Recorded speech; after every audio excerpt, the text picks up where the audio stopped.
Hello friends, welcome to IAS PCS केंद्र। Friends, 70th BPSC revision lecture series के अंतर्गत अभी हम केमिस्ट्री की बात करने वाले हैं। एक ही वीडियो में कंप्लीट केमिस्ट्री की बात कर लेंगे। पीडीएफ के लिए डिस्क्रिप्शन बॉक्स में टेलीग्राम चैनल का लिंक दिया हुआ है, आप जाकर उसका सब्सक्रिप्शन ले सकते हैं। चलिए बिना किसी तरीके इस वीडियो को हम शुरू करते हैं, एक एक करके सारी बातों को डिस्कस करते हैं। सबसे पहले बात करते हैं केमिस्ट्री शुरू करने से पहले ये देख लीजिएगा, फिजिक्स में मैं बताना भूल गया था, इम्पॉर्टेंट है। देखिए, कलर की बात कर लीजिए, प्राथमिक कलर की बात करें तो प्राथमिक कलर्स कौन से होते हैं? आरजीबी, रेड ग्रीन ब्लू, लाल हरा नीला, ये प्राथमिक कलर है, प्राथमिक रंग है। और दो प्राथमिक रंग को मिलाने से जो रंग प्राप्त होता है उसको बोला जाता है द्वितीयक रंग। दो प्राथमिक रंगों के मिलने से जो रंग प्राप्त होता है उसको बोला जाता है सेकेंडरी कलर्स। ठीक है, जिसमें पीला आ जाता है, मैजेंटा आ जाता है, सियान आ जाता है। इंपॉर्टेंट है, ध्यान रख लीजिएगा। जैसे देख लीजिए यहाँ पर लाल हरा को मिलाने से कौन सा रंग मिलेगा? पीला रंग, जो कि द्वितीयक रंग है। हरा नीला को मिलाएंगे तो कौन सा रंग मिलेगा? सियान मिलेगा। लाल नीला को मिलाएंगे तो कौन सा रंग मिलेगा? मैजेंटा मिलेगा। इसको आप ऐसे यहाँ से देख सकते हैं, यहाँ से याद रख सकते हैं ट्रिक से। देखिए कैसे, ये देख लीजिए, ये जो मैंने यहाँ पर बनाया है, ध्यान से देखिएगा। जैसे देखिए, इसको रेड को और ग्रीन को मिलाएंगे तो क्या मिलेगा? येलो मिलेगा। वैसे ही देखिएगा, रेड को और ब्लू को मिलाएंगे तो कौन सा कलर मिलेगा? ये मैजेंटा मिलेगा। वैसे ही ग्रीन को और ब्लू को मिलाएंगे तो कौन सा कलर मिलेगा? ये सियान मिलेगा, सिर्फ और सियान। ठीक है, तो ये आसानी से आप याद रख सकते हैं। उसके बाद एक और इम्पॉर्टेंट बात है, देख लीजिएगा, यहाँ पर देखिएगा, जब दो रंगों के मिलने से श्वेत प्रकाश उत्पन्न होता है उसको कौन सा कलर बोला जाता है? कॉम्प्लीमेंट्री कलर, पूरक रंग। इसको कैसे याद रखिएगा? अब ये याद रखना, इसमें कन्फ्यूजन हो सकता है। ठीक है, तो ये याद रखिएगा तो आसानी से याद हो जाएगा। ये वाला याद रखिएगा तो कैसे आसानी से आप टिक कर पाएंगे सही आंसर को। कैसे? देखिए, ये बीच में देखिएगा, रेड और ये सियान, इनको मिलाएंगे तो ये मिलेगा वाइट। वैसे ही ये ब्लू और ये येलो, इनको मिलाएंगे तो वाइट मिलेगा। ऐसे ही ये ग्रीन और ये मैजेंटा, इनको मिलाएंगे तो ये वाइट मिलेगा, जो बीच में दिख रहा है। ठीक है, तो या तो आप यहाँ से याद कर जाइए, या फिर थोड़ा बहुत समझ के, ये ट्रिक है, इस डायग्राम को ध्यान रख सकते हैं। ठीक है, चलिए, तो ये कुछ एक बातें थी फिजिक्स से रिलेटेड। बाकी ये सब देख लीजिएगा, फिजिक्स में ये सब भी बहुत इंपॉर्टेंट है। मानव नेत्र, ये सब आप देख ही लिए होंगे वीडियो में। ये निकट दृष्टि दोष है, यहाँ पर दूर दृष्टि दोष है, जरा दृष्टि दोष, अबिंदुकता, ये सब चीज़ें हैं, ये सब आप देख चुके होंगे। ये सब पढ़ लीजिएगा नोट्स में डाउनलोड करके, वहाँ से सब्सक्रिप्शन लेके। चलिए अभी बात कर लेते हैं केमिस्ट्री की।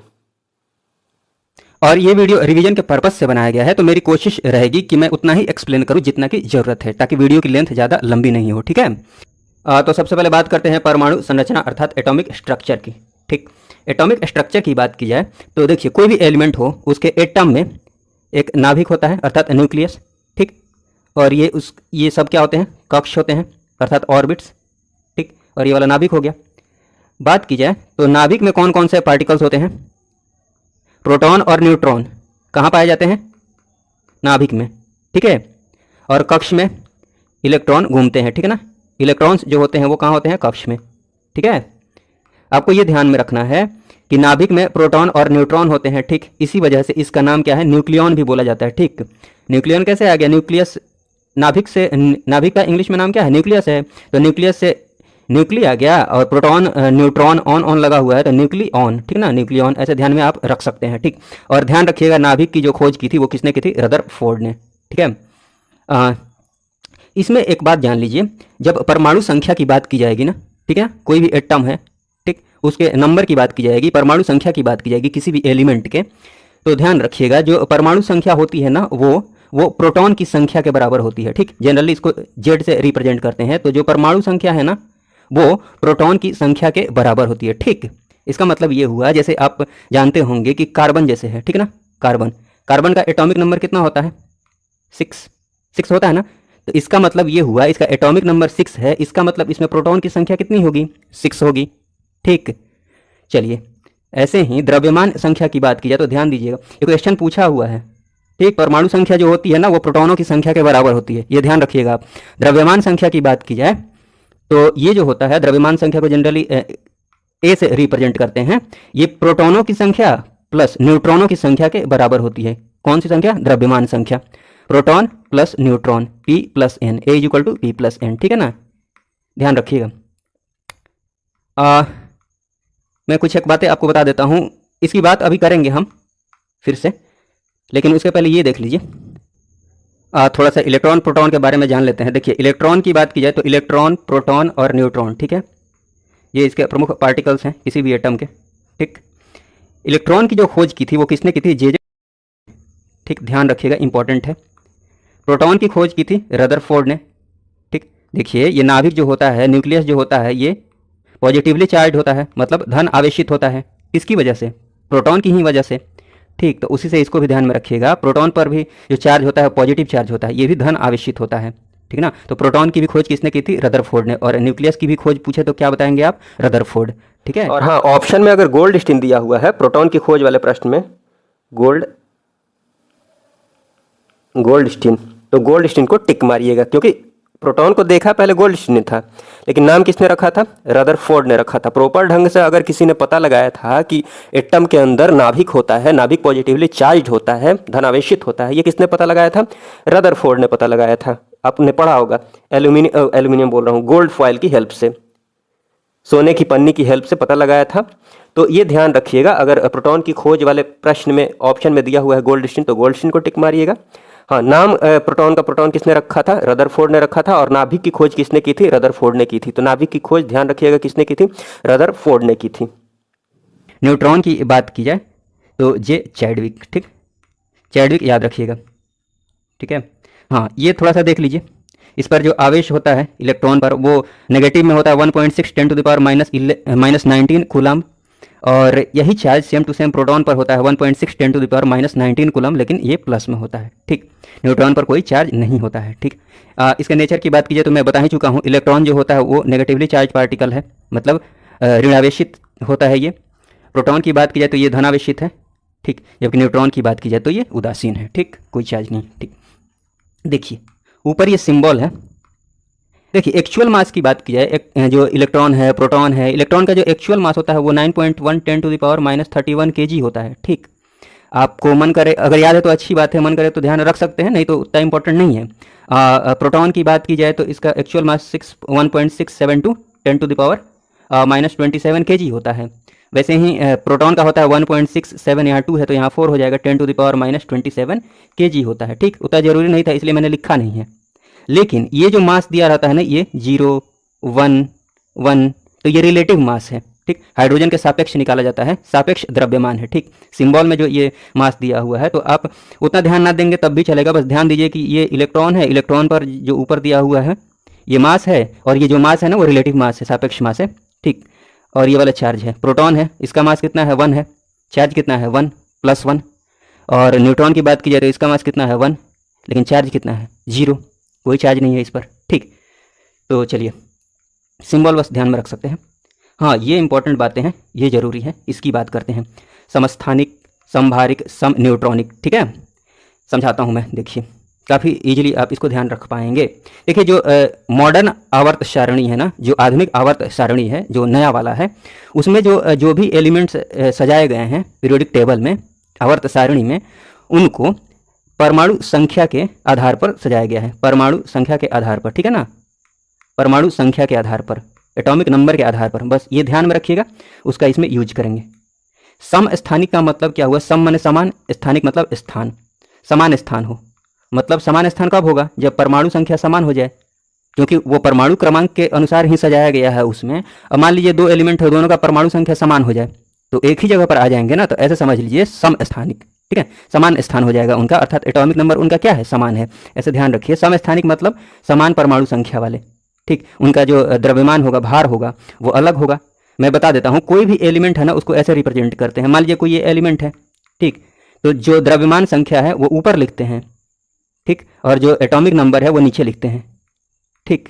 चाहे इसको ऐसे भी किसी कहीं कहीं पर लिखा होगा, जैसे 1 मिनट रुकिए, दोनों सही है, मैं बता देता हूँ, 1 मिनट, ऐसे भी ए इधर, जेड इधर, ठीक। तो बस ये रिप्रेजेंटेशन है, इसमें परेशान होने वाली बात नहीं है, ऐसे भी हो सकता है, ठीक ना। चलिए, बात करते हैं समस्थानिक के जो एग्जाम्पल्स हैं ना उनको आपको ध्यान में रखना है, क्योंकि क्वेश्चन में यही पूछा जाता है कि निम्न में से कौन समस्थानिक है। एक समस्थानिक ग्रुप है। तो देखिए एग्जाम्पल देख लीजिए, ये हाइड्रोजन हो गई, ये हाइड्रोजन के आइसोटोप्स हैं। देखिए हाइड्रोजन की बात की जाए तो जो जनरली जो प्रचुर मात्रा में हाइड्रोजन पाया जाता है, वो वाला जो हम देखते रहते हैं, हमेशा पढ़ते रहते हैं, उसका जो मास नंबर है वो 1 है, और उसका एटॉमिक नंबर जो परमाणु संख्या है वो क्या है, 1 है। ठीक, और इसका एक और नाम है, ध्यान रखिएगा, प्रोटियम। प्रोटियम, ठीक है। ये जो हाइड्रोजन है इसका मास नंबर क्या है, 2 है। एटॉमिक नंबर इसका कितना है, 1 है। इसका मास नंबर देखिए 3 है, ये वाला हाइड्रोजन, और एटॉमिक नंबर कितना है, परमाणु संख्या 1 है। आ रहा है समझ में? तो देख रहे हैं परमाणु संख्या हर जगह क्या है, 1 1 1 है।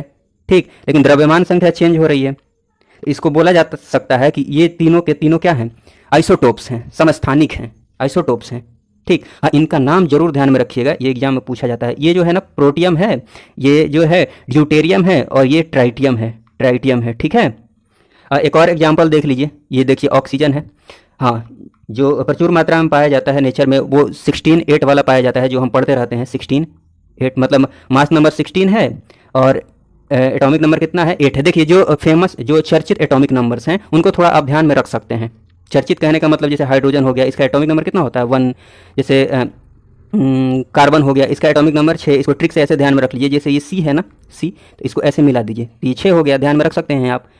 ठीक, ऐसे ही नाइट्रोजन है, नाइट्रोजन है ये, नाइट्रोजन को थोड़ा घुमा दीजिए तो ऐसा हो जाएगा, 7 आ जा रहा है ना, तो 7 ऐसे याद रख लीजिए। ऑक्सीजन है, ऑक्सीजन में बीच में एक लाइन खींच दीजिए तो ये 8 जैसा हो जाएगा। ठीक, तो जो इंपॉर्टेंट है वो मैं बता ही दे रहा हूँ। ऑक्सीजन का हो गया जैसे, और सोडियम का देख लीजिए। सोडियम में क्या कीजिए कि ध्यान में रखिएगा कि बीच वाला मिटा देना है, ये मतलब ये इससे आपको ध्यान में आ जाएगा कि इसका 11 होता है। मैग्नीशियम वाले में ये जी जो दिख रहा है ना, ये 2 जैसा है, ऐसे थोड़ा सा कर दीजिए तो इससे 12 याद रख लीजिएगा। ठीक, एल्यूमिनियम उसके बाद आता है, तो इसको ले लीजिएगा और ये मिटा दीजिएगा, ये मतलब ये एक लाइन, ये एक लाइन, ये एक लाइन, 3 से याद आ जाएगा एल्यूमिनियम। देखिए आपको याद है तो बहुत अच्छी बात है, जिनको नहीं याद है उनके लिए मैं जल्दी जल्दी से बता दे रहा हूँ। ठीक, सिलिकॉन होता है, 14 होता है। फॉस्फोरस की बात की जाए, पी, तो पी से 15 याद रख लीजिएगा, पी से 15। सल्फर होता है, एस से 16 याद रख लीजिएगा। ठीक है, फिर पोटेशियम का 19 याद रखिएगा, और कैल्शियम का 20 होता है, थोड़ा सा याद रख लीजिएगा। इसकी ज़रूरत पड़ेगी क्यों, क्योंकि मैं आगे बता रहा हूँ क्या ज़रूरत पड़ेगी एक जगह। इतनी भी ज़रूरत नहीं पड़ेगी, आप परेशान नहीं हुए, लेकिन याद रहेगा तो अच्छी बात है। जैसे एग्जाम में पूछ लिया था कि निम्न में से किसके पास न्यूट्रॉन की संख्या 0 है, किसके पास न्यूट्रॉन नहीं है। तो एक बात बताइए, हमने अभी पढ़ा है कि A इज इक्वल टू कितना होता है, P प्लस N, अर्थात mass number is equal to कितना होता है, प्रोटॉनों की संख्या प्लस न्यूट्रॉनों की संख्या। ठीक, अगर न्यूट्रॉन की संख्या हमें निकालना है, इसका मतलब P को इधर लाना पड़ेगा, अर्थात N की वैल्यू क्या हो जाएगी, A माइनस P। आ रहा है समझ में ना?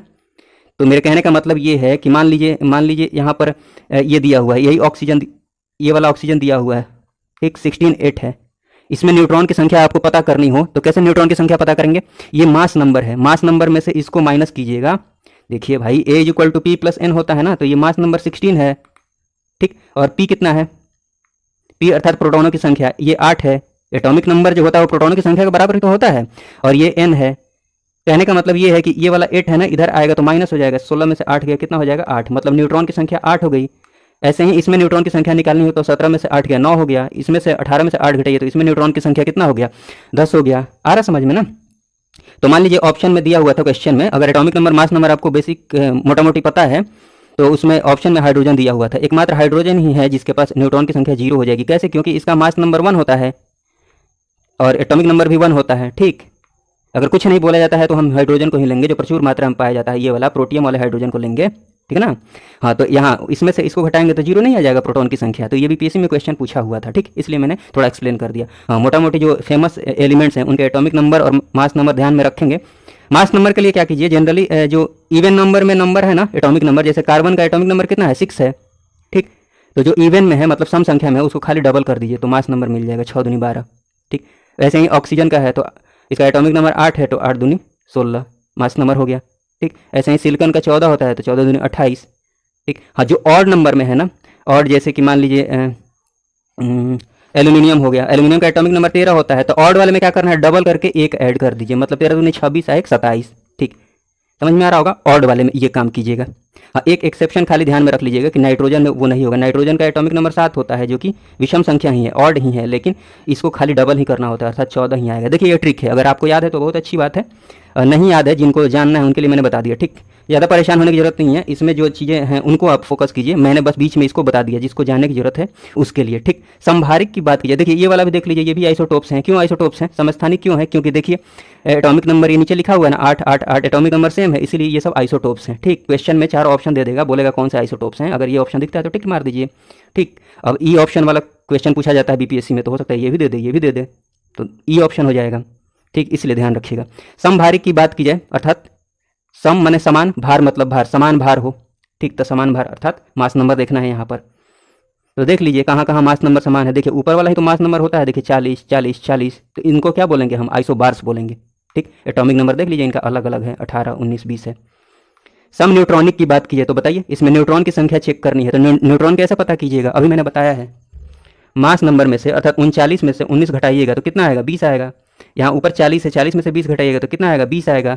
तो अगर आपको पता होगा न्यूट्रॉन की संख्या कैसे पता करते हैं, तभी तो आप पता कर पाएंगे न्यूट्रॉन।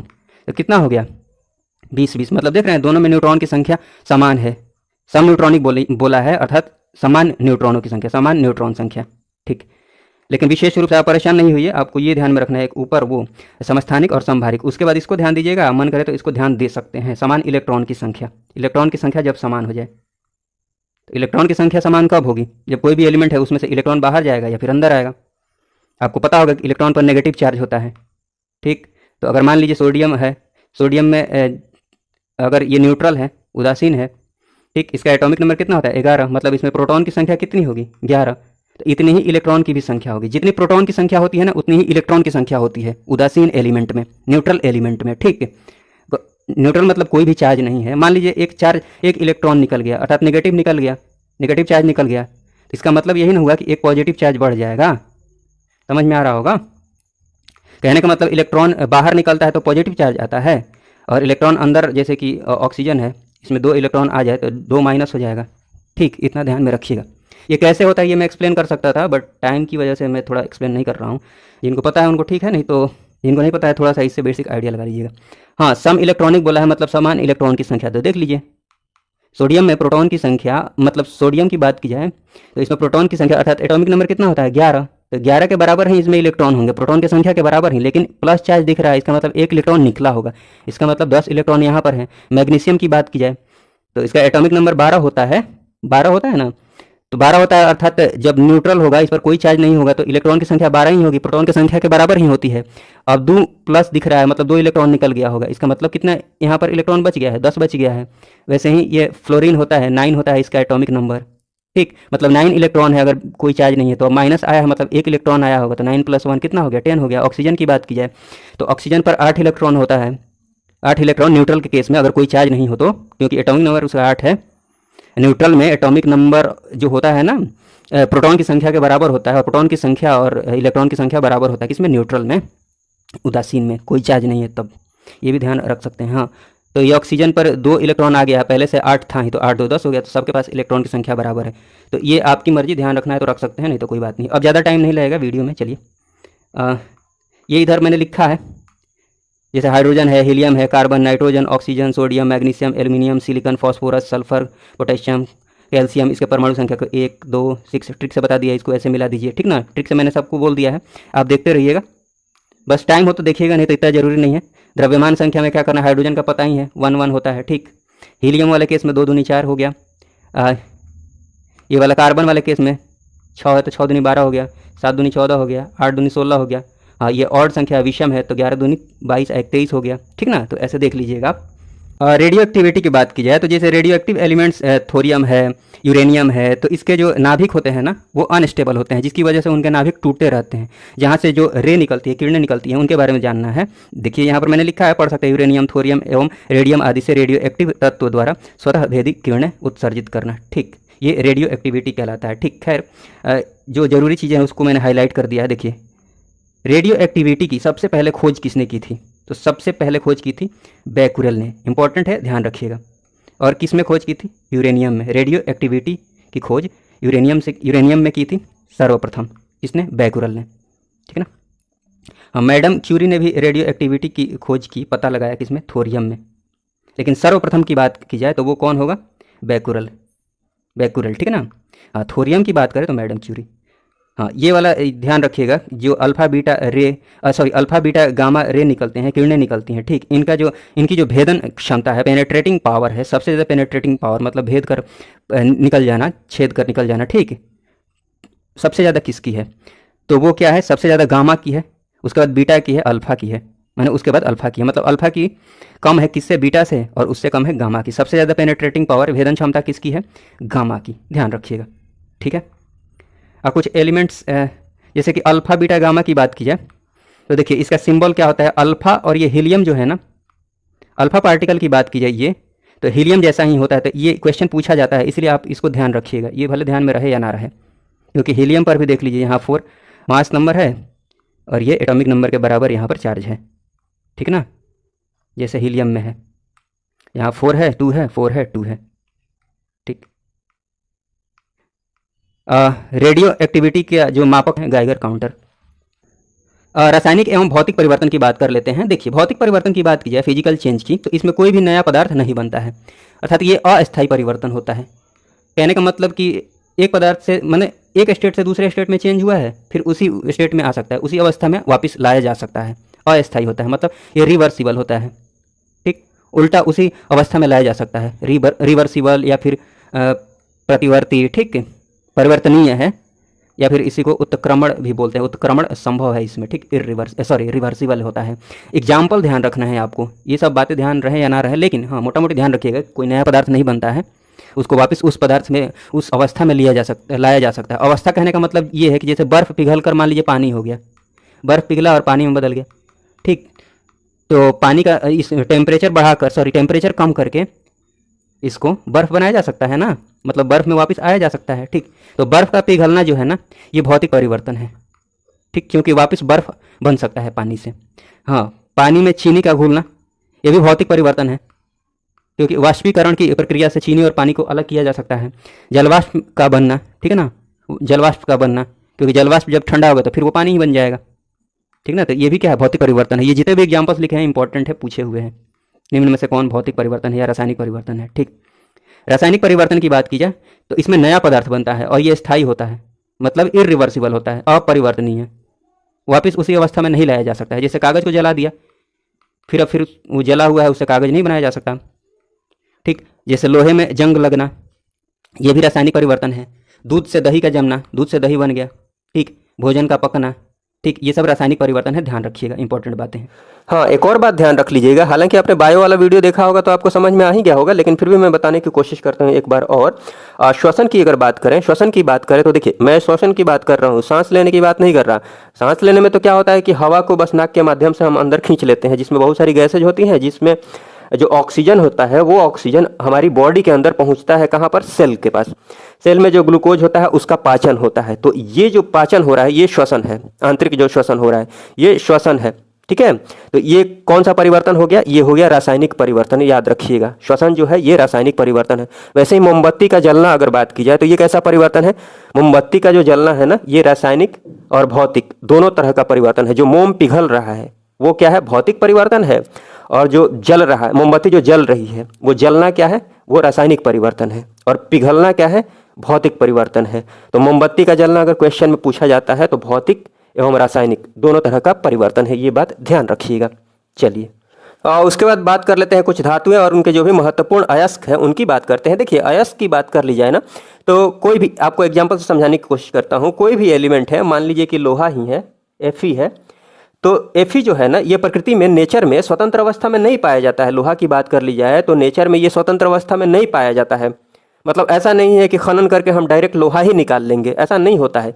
ये जो होता है ना, ये इम्प्योर फॉर्म में पाया जाता है, अर्थात कंपाउंड के फॉर्म में पाया जाता है, अशुद्ध फॉर्म में पाया जाता है। उस कंपाउंड का खनन किया जाता है, उसके बाद उसको प्यूरिफाई किया जाता है, प्यूरिफाई करने के बाद लोहा हमें मिलता है। समझ पा रहे होंगे आप इस बात को। ऐसे ही बाकी जितनी भी धातुएं हैं उनके अयस्क का खनन किया जाता है, उसके बाद उनको प्यूरिफाई किया जाता है, फिर वहाँ से धातुएं मिलती हैं, जो भी धातुएं चाहिए, जिनका भी वो अयस्क है। ये बात आप समझ पा रहे होंगे, तो इस बात को आप ज़रूर ध्यान रखिएगा। हाँ, जो धातु कम रिएक्टिव होती हैं, जो धातुएं कम रिएक्टिव होती हैं, वे स्वतंत्र अवस्था में पाई जा सकती हैं। लेकिन अधिकांश धातुएं जो होती हैं ना वो ज़्यादा मतलब रिएक्टिव होती ही हैं, इसलिए वे अयस्क के फॉर्म में पाई जाती हैं। यहाँ पर मैंने लिख भी दिया है, जो धातु बहुत कम सक्रिय होती हैं वह मुक्त अवस्था में पाई जाती हैं, फ्री स्टेट में मिलती हैं। जैसे एग्जाम्पल के फॉर्म में आप ध्यान रख सकते हैं, सोना हो गया, ऑरम, प्लेटिनम हो गया, ठीक है। तो ये सारी बातें हैं। और उसके बाद बात कर, हाँ ये मैंने बता ही दिया है कि अधिकांश धातुएं जो होती है ना सक्रिय होने के कारण संयुक्त अवस्था में पाई जाती हैं, मतलब किसी और से वो रिएक्शन करके कंपाउंड बना लेती हैं। ये बात आप समझ पा रहे होंगे, जैसे कि कैल्शियम ऑक्साइड हो गया, मैग्नीशियम का ऑक्साइड हो गया, ठीक है। यहाँ सल्फाइड है, किसी भी धातु का सल्फाइड हो गया, किसी भी धातु का कार्बोनेट हो गया, कैल्शियम कार्बोनेट आपने सुना होगा, पढ़ा होगा, हैलाइड हो गया, सल्फेट आदि के रूप में धातुएं मिलती हैं, ठीक है। ये सारी बातें हैं। उसके बाद देख लेते हैं कुछ धातुएं और उनके जो भी अयस्क हैं, इंपॉर्टेंट है एग्जाम पर्सपेक्टिव से, उनकी बात करते हैं। देखिए इधर की तरफ धातु लिखा हुआ है, यहाँ पर अयस्क लिखा हुआ है और इधर की तरफ फॉर्मूला लिखा हुआ है अयस्क का। तो आप पहले फोकस कीजिएगा धातु और अयस्क पर, उसके बाद फॉर्मूला की तरफ आइएगा। हाँ जो इंपॉर्टेंट फॉर्मूला है वो मैं आपको बता दूंगा, वो तो ज़रूर ही आपको ध्यान रखना है। बाकी फोकस ये कीजिएगा कि आप धातु और अयस्क को ध्यान रखिए। अयस्क में भी कुछ एक इंपॉर्टेंट है, कहने का मतलब ये है कि जिनको मैंने हाईलाइट किया है और या फिर मैं बताते रहूँगा कि ये इंपॉर्टेंट है, उन पर पहले फोकस रखिएगा, फिर ये सारी चीज़ें ध्यान रह जाती हैं, फिर बाकी चीज़ों पर ध्यान रखिएगा। होता क्या है कि आप रिवीजन के क्रम में एक दो नज़र देखे भी रहेंगे ना, तो एग्जाम हॉल में अगर क्वेश्चन पूछ लिया जाता है वहाँ से भी, तो ऑप्शन देकर चीज़ें याद आ जाती हैं। देखिए धातु जैसे सोडियम की बात कर लीजिए, तो इसके जो अयस्क हैं चिलीशोरा है, बोरेक्स है, इंपॉर्टेंट है, ये ध्यान रख लीजिएगा, बोरेक्स है, फिर क्रायोलाइट है। इधर की तरफ फॉर्मूला लिखा हुआ है, जैसे चिलीशोरा का Na NO3, बोरेक्स की बात कर लीजिए तो Na2 B4O7 10H2O हाइड्रेटेड है ये, और इसके बाद ये क्रायोलाइट है Na3 AlF6, ये ध्यान रख लीजिएगा, अयस्क इंपॉर्टेंट है। उसके बाद बात करते हैं पोटेशियम की बात कर ली जाए, तो इसका अयस्क ध्यान रख लीजिएगा कार्नेलाइट है, formula KCl MgCl2 6H2O, KCl MgCl2, तो इसको ध्यान रख सकते हैं आप। उसके बाद बात करते हैं मैग्नीशियम की। मैग्नीशियम की बात कर ली जाए तो देखिए इसके जो अयस्क हैं मैं आपको दिखाना चाहूँगा। यहाँ पर देखिए इसके जो अयस्क हैं यहाँ पर कार्नेलाइट है, कन्फ्यूज नहीं होइएगा, पोटेशियम में भी कार्नेलाइट है, क्योंकि देखिए इसका फॉर्मूला देखिए यहाँ पर KCl MgCl2, इसमें पोटेशियम है ना, Cl के बगल में देखिएगा, मैं आपको दिखा देता हूँ, यहाँ पर K पोटेशियम है ना, इसीलिए ये जो कार्नेलाइट है ये पोटेशियम का भी अयस्क है, और इसमें देखिए यहाँ मैग्नीशियम भी है, तो ये मैग्नीशियम का भी अयस्क है, इसीलिए दोनों में आपको दिख रहा होगा। तो मैग्नीशियम का ये अयस्क हो गया, कार्नेलाइट हो गया, डोलोमाइट, और इसके बाद एप्सोमाइट या फिर एप्सम साल्ट के नाम से जानते हैं, और इसका जो फॉर्मूला है ये इंपॉर्टेंट है, MgSO4 7H2O, magnesium sulphate 7H2O, ये इंपॉर्टेंट है, ज़रूर ध्यान रख लीजिएगा। डोलोमाइट का फॉर्मूला इधर की तरफ देख रहे होंगे आप, MgCO3 CaCO3। उसके बाद कैल्शियम की बात करते हैं। कैल्शियम की बात कर ली जाए तो इसके जो अयस्क हैं देख लीजिए, चूना पत्थर हो गया, लाइमस्टोन, ये इंपॉर्टेंट है, फॉर्मूला ध्यान रख लीजिएगा, कैल्शियम कार्बोनेट। फिर जिप्सम की बात कर लेते हैं, मतलब कैल्शियम का ये अयस्क है जिप्सम, इसका जो फॉर्मूला है ये बहुत इंपॉर्टेंट है, कैल्शियम सल्फेट, यहाँ पर 2H2O, इसी को 2 के बदले 1/2 कर देंगे तो ये हो जाएगा प्लास्टर ऑफ पेरिस, POP, ठीक है, CaSO4 1/2 H2O, वो हो जाएगा POP, प्लास्टर ऑफ पेरिस। उसके बाद लेड की बात कर ली जाए, सीसा की बात कर ली जाए, तो इसका जो अयस्क है वो है गैलेना, PbS। और उसके बाद कॉपर की बात कर ली जाए तो इसके जो अयस्क हैं एक तो है चैल्कोपेराइट और एक है मैलेकाइट, CuFeS2। फॉर्मूला बहुत इंपॉर्टेंट नहीं है, मैलेकाइट का फॉर्मूला देख लीजिए, CuCO3 CuOH होल ट्वाइस। उसके बाद बात करते हैं सिल्वर की बात कर ली जाए। नेटिव सिल्वर कहने का मतलब फ्री स्टेट में भी पाया जाता है, बहुत ज़्यादा रिएक्टिव नहीं होता है, थोड़ा बहुत ये कंपाउंड बनाता है सिल्वर, तो नेटिव सिल्वर। और उसके बाद अर्जेंटाइट की बात कर लेते हैं, इसका फॉर्मूला आप देख रहे होंगे, Ag2S। फिर है और ये भी देख सकते हैं केरार्जीराइट, केरार्जीराइट सिल्वर का अयस्क है, जिसका फॉर्मूला ये देख सकते हैं AgCl, ये इंपॉर्टेंट है, जिसको हॉर्न सिल्वर के नाम से जानते हैं, इंपॉर्टेंट है, ध्यान रख लीजिएगा, AgCl केरार्जीराइट। उसके बाद जिंक की बात कर ली जाए, जिंक की बात कर ली जाए तो देखिए zinc blende, formula ZnS, black jack के नाम से जानते हैं, और एक है कैलामीन, ZnCO3। तो जिंक ब्लेंड आप ध्यान रख लीजिएगा, जिंक ब्लेंड ये ज़रूर ध्यान रख लीजिएगा। उसके बाद बात करते हैं मरकरी की बात कर ली जाए तो इसका जो अयस्क है सीने बार, ये ध्यान रख लीजिएगा, HgS, इंपॉर्टेंट है, इसको ध्यान रख लीजिएगा। उसके बाद एल्यूमिनियम की बात कर लीजिए, बहुत इंपॉर्टेंट है, बहुत ही इंपॉर्टेंट है। इसका जो अयस्क है ये देख लीजिएगा, बहुत इंपॉर्टेंट है, बॉक्साइट। बॉक्साइट इसका फॉर्मूला है Al2O3 2H2, Al2O3 जो कि क्या है, कोरंडम है। तो ये भी इंपॉर्टेंट है, ध्यान रख लीजिए। बॉक्साइट, कोरंडम एल्यूमिनियम के अयस्क हैं, बहुत इंपॉर्टेंट है। कोरंडम का फॉर्मूला Al2O3 और इसमें 2H2 लगा दीजिए, 2H2O, ये हो गया बॉक्साइट। हाँ, उसके बाद ये देख लीजिएगा क्रायोलाइट, यहाँ पर मैंने आपको दिखाया भी था क्रायोलाइट, देख लीजिए यहाँ पर, एक सेकंड, यहाँ पर देखिएगा ये क्रायोलाइट सोडियम का ये अयस्क है। इसमें देखिए Na3Al, इसमें एल्यूमिनियम दिख रहा है ना, इसीलिए सोडियम का भी अयस्क है और एल्यूमिनियम का भी अयस्क है क्रायोलाइट। लेकिन ये बॉक्साइट, कोरंडम जरूर ध्यान रख लीजिएगा। उसके बाद लोहा की बात कर ली जाए तो लोहा जरूर ध्यान रख लीजिएगा। लोहा की बात करें तो इसके जो अयस्क हैं, एक तो है मैग्नेटाइट जिसका फॉर्मूला Fe3O4, इंपॉर्टेंट है, ध्यान रख लीजिएगा। मैग्नेटाइट के नीचे आइएगा हेमेटाइट, तो इसमें हो जाएगा Fe2O3। यहाँ पर देखिए Fe3 था, यहाँ 2 हो गया, यहाँ O4 था, यहाँ O3 हो गया, तो कम हो गया है ना, एक एक कम हो गया है। ये मैग्नेटाइट है, ये हेमेटाइट है। मैग्नेटाइट M से शुरू होगा, हेमेटाइट H से शुरू होगा। तो अल्फ़ाबेट में आप जब देखिएगा ना तो M से पहले आता है ये H, मतलब कम हो रहा है। तो वैसे ही इसको ट्रिक से ध्यान रख लीजिएगा। यहाँ पर भी Fe3O4 से कम होकर क्या हो गया है, Fe2O3, ठीक है, मैग्नेटाइट, हेमेटाइट। उसके बाद एक और अयस्क है आयरन पाइराइट, FeS2। बाकी जिनको हाईलाइट किया है इनको आप ज़रूर ध्यान रख लीजिएगा। उसके बाद चलिए कुछ एक इम्पॉर्टेंट फैक्ट्स देख लेते हैं। जैसे कि सबसे कठोर पदार्थ की बात कर ली जाए, सर्वाधिक जो कठोर पदार्थ होता है वो क्या होता है, हीरा होता है। सर्वाधिक कठोर धातु की बात कर ली जाए, मेटल की बात कर ली जाए, टंगस्टन हो गया। सबसे भारी तत्व की बात कर ली जाए, धातु अधातु की बात नहीं कर रहे हैं, तत्व की बात कर रहे हैं, और ये आर्टिफिशियल है, मानव निर्मित है, तो ये है अनॉक्टियम। और सबसे भारी तत्व प्राकृतिक जो नेचुरल है उसकी बात कर ली जाए तो यूरेनियम है। सबसे हल्का तत्व जो है वो हाइड्रोजन है। सबसे भारी धातु की बात कर ली जाए, सबसे कठोर टंगस्टन, सबसे भारी धातु ऑस्मियम, और सबसे हल्की धातु लिथियम। ये सारी चीज़ें आप ध्यान रख लीजिएगा, कुछ एक इंपॉर्टेंट ये फैक्ट्स हैं। और हाँ, ये भी ध्यान रख लीजिएगा विद्युत चालकता, विद्युत का जो सबसे अच्छा कंडक्टर होता है वो क्या होता है, चांदी। उसके बाद तांबा, उसके बाद सोना, उसके बाद एल्यूमिनियम, उसके बाद लोहा। इंपॉर्टेंट है, ये क्रम जरूर ध्यान रख लीजिएगा, चांदी, तांबा, सोना, फिर एल्यूमिनियम, फिर लोहा। चलिए उसके बाद बात करते हैं। उसके बाद ये कुछ एक इम्पॉर्टेंट फैक्ट्स और देख लीजिए, जैसे कि ये द्रव्य नहीं है, द्रव है, लिक्विड, ये है द्रव, लिक्विड। तो द्रव अवस्था में जो धातु पाई जाती है, वैसे सामान्यतः धातु किस अवस्था में पाई जाती है, ठोस अवस्था में, सॉलिड फॉर्म में। लेकिन जो धातु द्रव के अवस्था में पाई जाती है वो कौन सी धातु है, पारा है, मरकरी है, ठीक है। और अधातु की बात कर ली जाए जो द्रव के अवस्था में पाई जाती है वो है ब्रोमीन, तो ये ध्यान रख लीजिएगा। अमलगम बनाने वाली धातु की बात कर ली जाए तो देखिए, पारा की बात करें ना, मरकरी की बात करें तो मरकरी का किसी और धातु के साथ जो मिश्रण तैयार किया जाता है उसको अमलगम बोलते हैं। तो ये आप ध्यान रख लीजिएगा, अमलगम बनाने वाली जो धातु है वो कौन सी है, पारा है, मरकरी है। और यशद लेपन की बात कर ली जाए, गैल्वेनाइजेशन की बात करें तो देखिए, लोहा और इस्पात की बात करें, लोहा इस्पात को जंग से बचाने के लिए उस पर जिस धातु का लेप किया जाता है वो जो धातु है वो है जस्ता, जिसको गैल्वेनाइजेशन के नाम से जानते हैं, जो लेप लगाया जाता है, ठीक है, यशद लेपन। यशद लेपन में प्रयुक्त जो धातु है वो क्या है, जिंक। उसके बाद ये इंपॉर्टेंट एक बात और देख सकते हैं, फोटोग्राफी में AgBr सिल्वर ब्रोमाइड का प्रयोग किया जाता है। उसके बाद मोती की बात कर लीजिए, संगमरमर की बात करें, चूना पत्थर की बात करें तो इनका जो रासायनिक सूत्र होता है वो होता है कैल्शियम कार्बोनेट, CaCO3।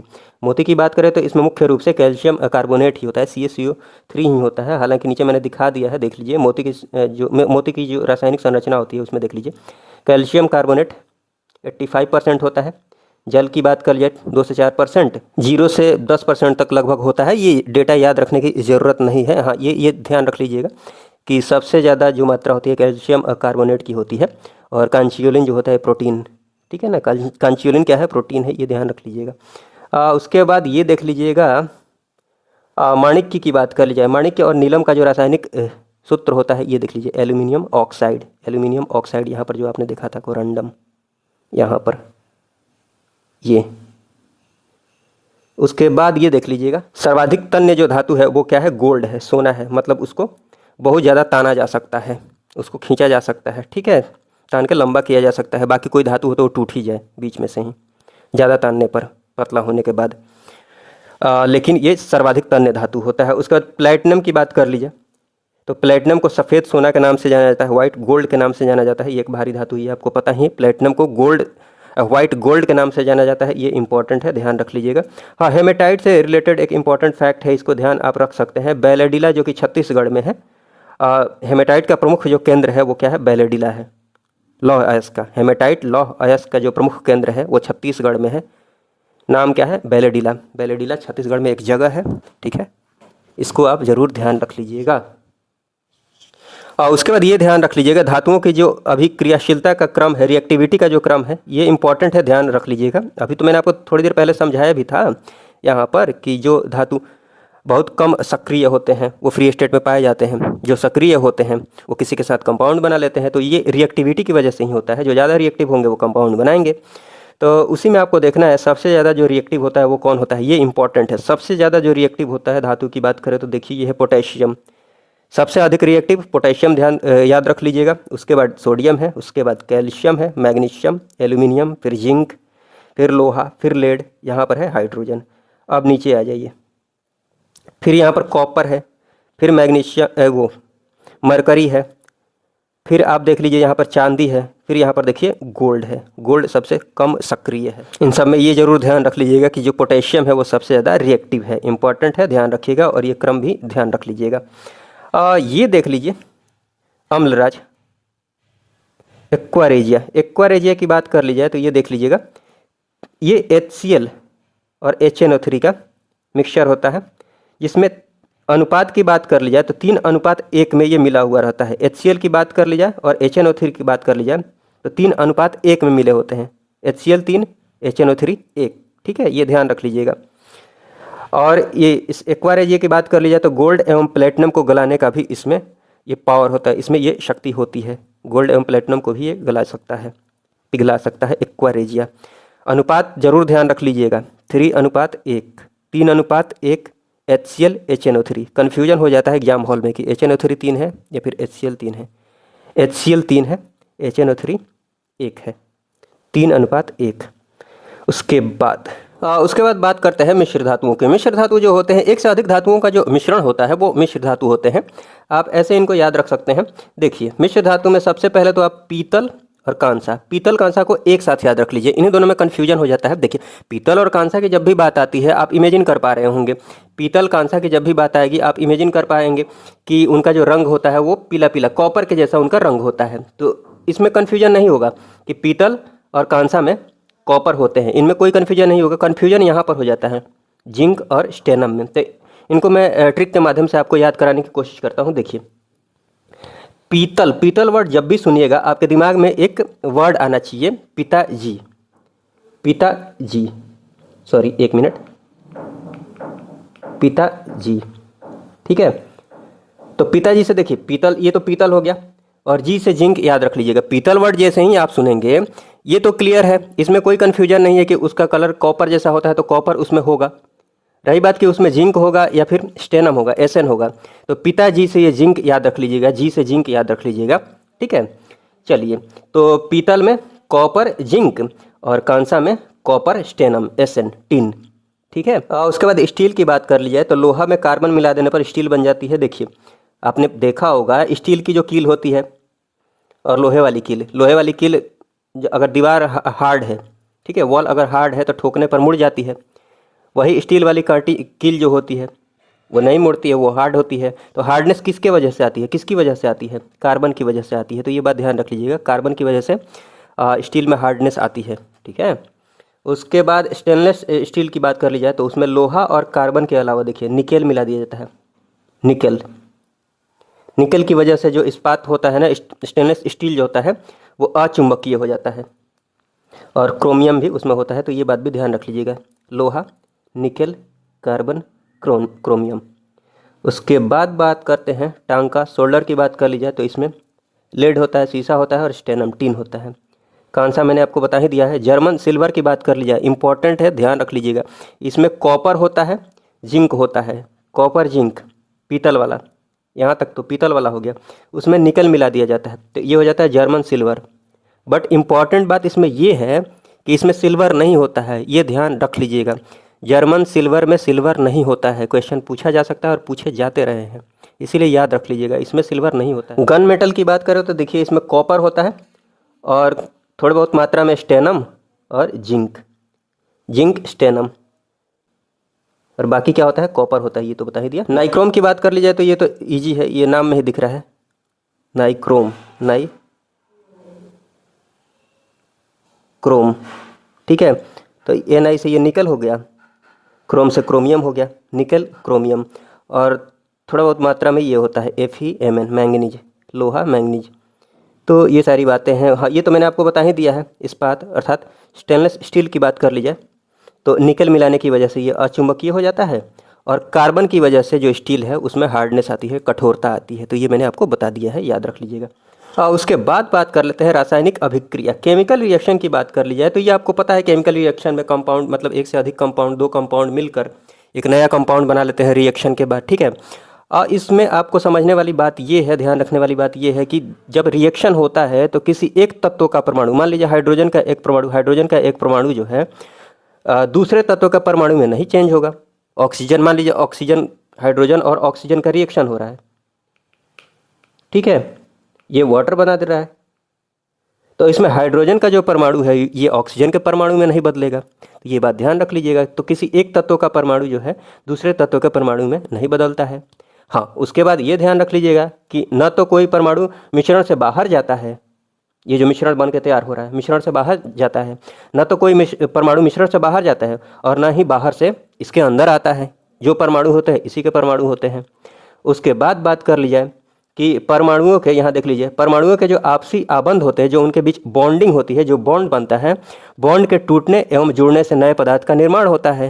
ये तो इसमें कुछ समझाने वाली बात है नहीं, जैसे हाइड्रोजन ऑक्सीजन का एग्जाम्पल दिया है। तो रिएक्शन होगा, रिएक्शन होने के बाद इनके बीच बॉन्डिंग बनेगी। तो परमाणुओं के आपसी आबंध अर्थात बॉन्डिंग की बात कर ली जाए तो परमाणुओं के आपसी बॉन्डिंग के टूटने एवं जुड़ने से नए पदार्थ का निर्माण होता है। क्योंकि हाइड्रोजन ऑक्सीजन की बात करें तो हाइड्रोजन में पहले बॉन्डिंग थी, ऑक्सीजन में बॉन्डिंग थी, फिर ये दोनों रिएक्ट करके इन दोनों में रिएक्शन हुआ, फिर वाटर बन गया, तो ऑक्सीजन और हाइड्रोजन के बीच बॉन्डिंग बन गई, ठीक है। ये बात समझ पा रहे होंगे। तो ये सारी बातें हैं। उसके बाद इसमें दो देखिए एनर्जी के हिसाब से, एनर्जी जो लिया जाता है उस हिसाब से देख लीजिए, ऊर्जा के हिसाब से दो टाइप का रिएक्शन होता है। एक तो होता है एक्सोथर्मिक ऊष्माक्षेपी अभिक्रिया, एक होता है ऊष्माशोषी अभिक्रिया।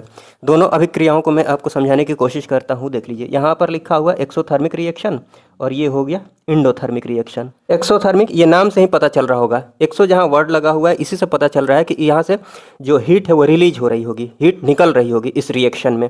कहने का मतलब ये हुआ, मान लीजिए कार्बन ऑक्सीजन का रिएक्शन हुआ और कार्बन डाइऑक्साइड बन गया, तो ये जो रिएक्शन बन के तैयार होगा ना, मान लीजिए किसी बर्तन में आप बना रहे हैं तो वो बर्तन आप टच करके देखेंगे तो गर्म हो गया होगा, गर्म लगेगा वो बर्तन, ठीक है।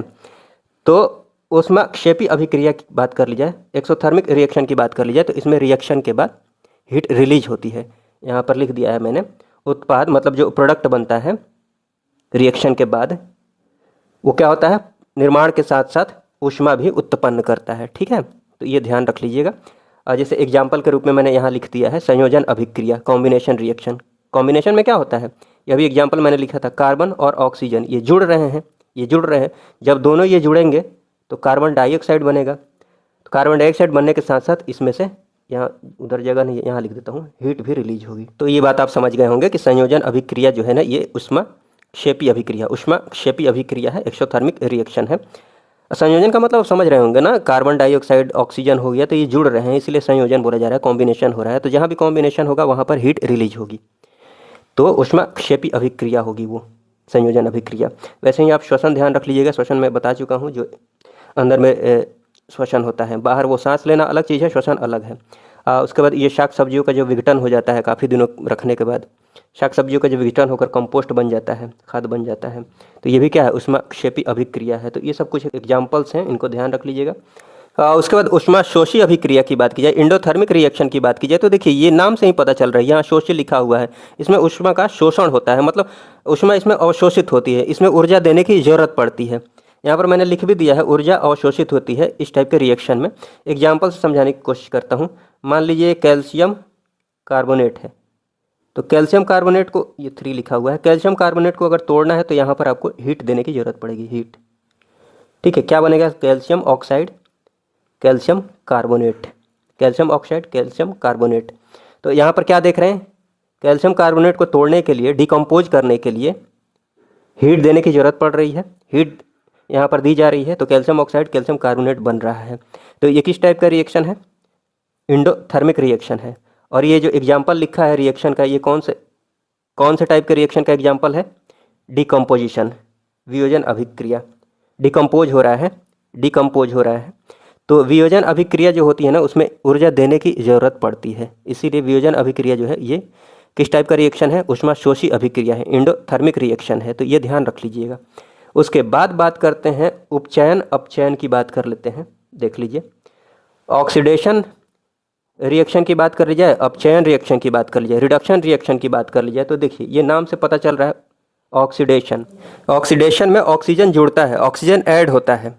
ऑक्सीजन का जुड़ना या फिर ऑक्सीजन में वृद्धि होती है, उसको क्या बोला जाता है? ऑक्सीडेशन बोला जाता है। जिस भी कंपाउंड के ऑक्सीजन में वृद्धि होगी, जो बन के नया कंपाउंड बन के तैयार होगा, वहाँ पर ऑक्सीजन में वृद्धि हो रही है तो बोला जाएगा उसका ऑक्सीडेशन हुआ है। ठीक है, वैसे ही यहाँ पर जहाँ ऑक्सीजन बढ़ेगा वहीं पर हाइड्रोजन कम भी हो सकता है। तो इम्पॉर्टेंट तो ये है, ध्यान ये रखना है कि ऑक्सीजन का जुड़ना या फिर ऑक्सीजन में जो वृद्धि होती है उसको ऑक्सीडेशन बोलेंगे। लेकिन अगर ये भी लिखा हुआ है कि हाइड्रोजन की कमी हो रही है तो वहाँ भी बोला जा सकता है। ऑक्सीजन बढ़ रहा है तो वहाँ हाइड्रोजन कम हो सकता है। ठीक है, तो ऑक्सीजन का जुड़ना, साथ में ये याद रख सकते हैं, हाइड्रोजन की कमी हो रही हो या फिर ह्रास हो रहा हो, उसको भी ऑक्सीडेशन बोलेंगे। ऑक्सीडेशन के कुछ एग्जाम्पल ध्यान रख लीजिए, ये इंपॉर्टेंट है। ऑक्सीडेशन होता है तो प्रभाव क्या पड़ता है? फर्क क्या पड़ेगा? देखिए प्रभाव क्या पड़ेगा? कोरोजन होगा, संक्षारण जिसको बोलते हैं हिंदी में।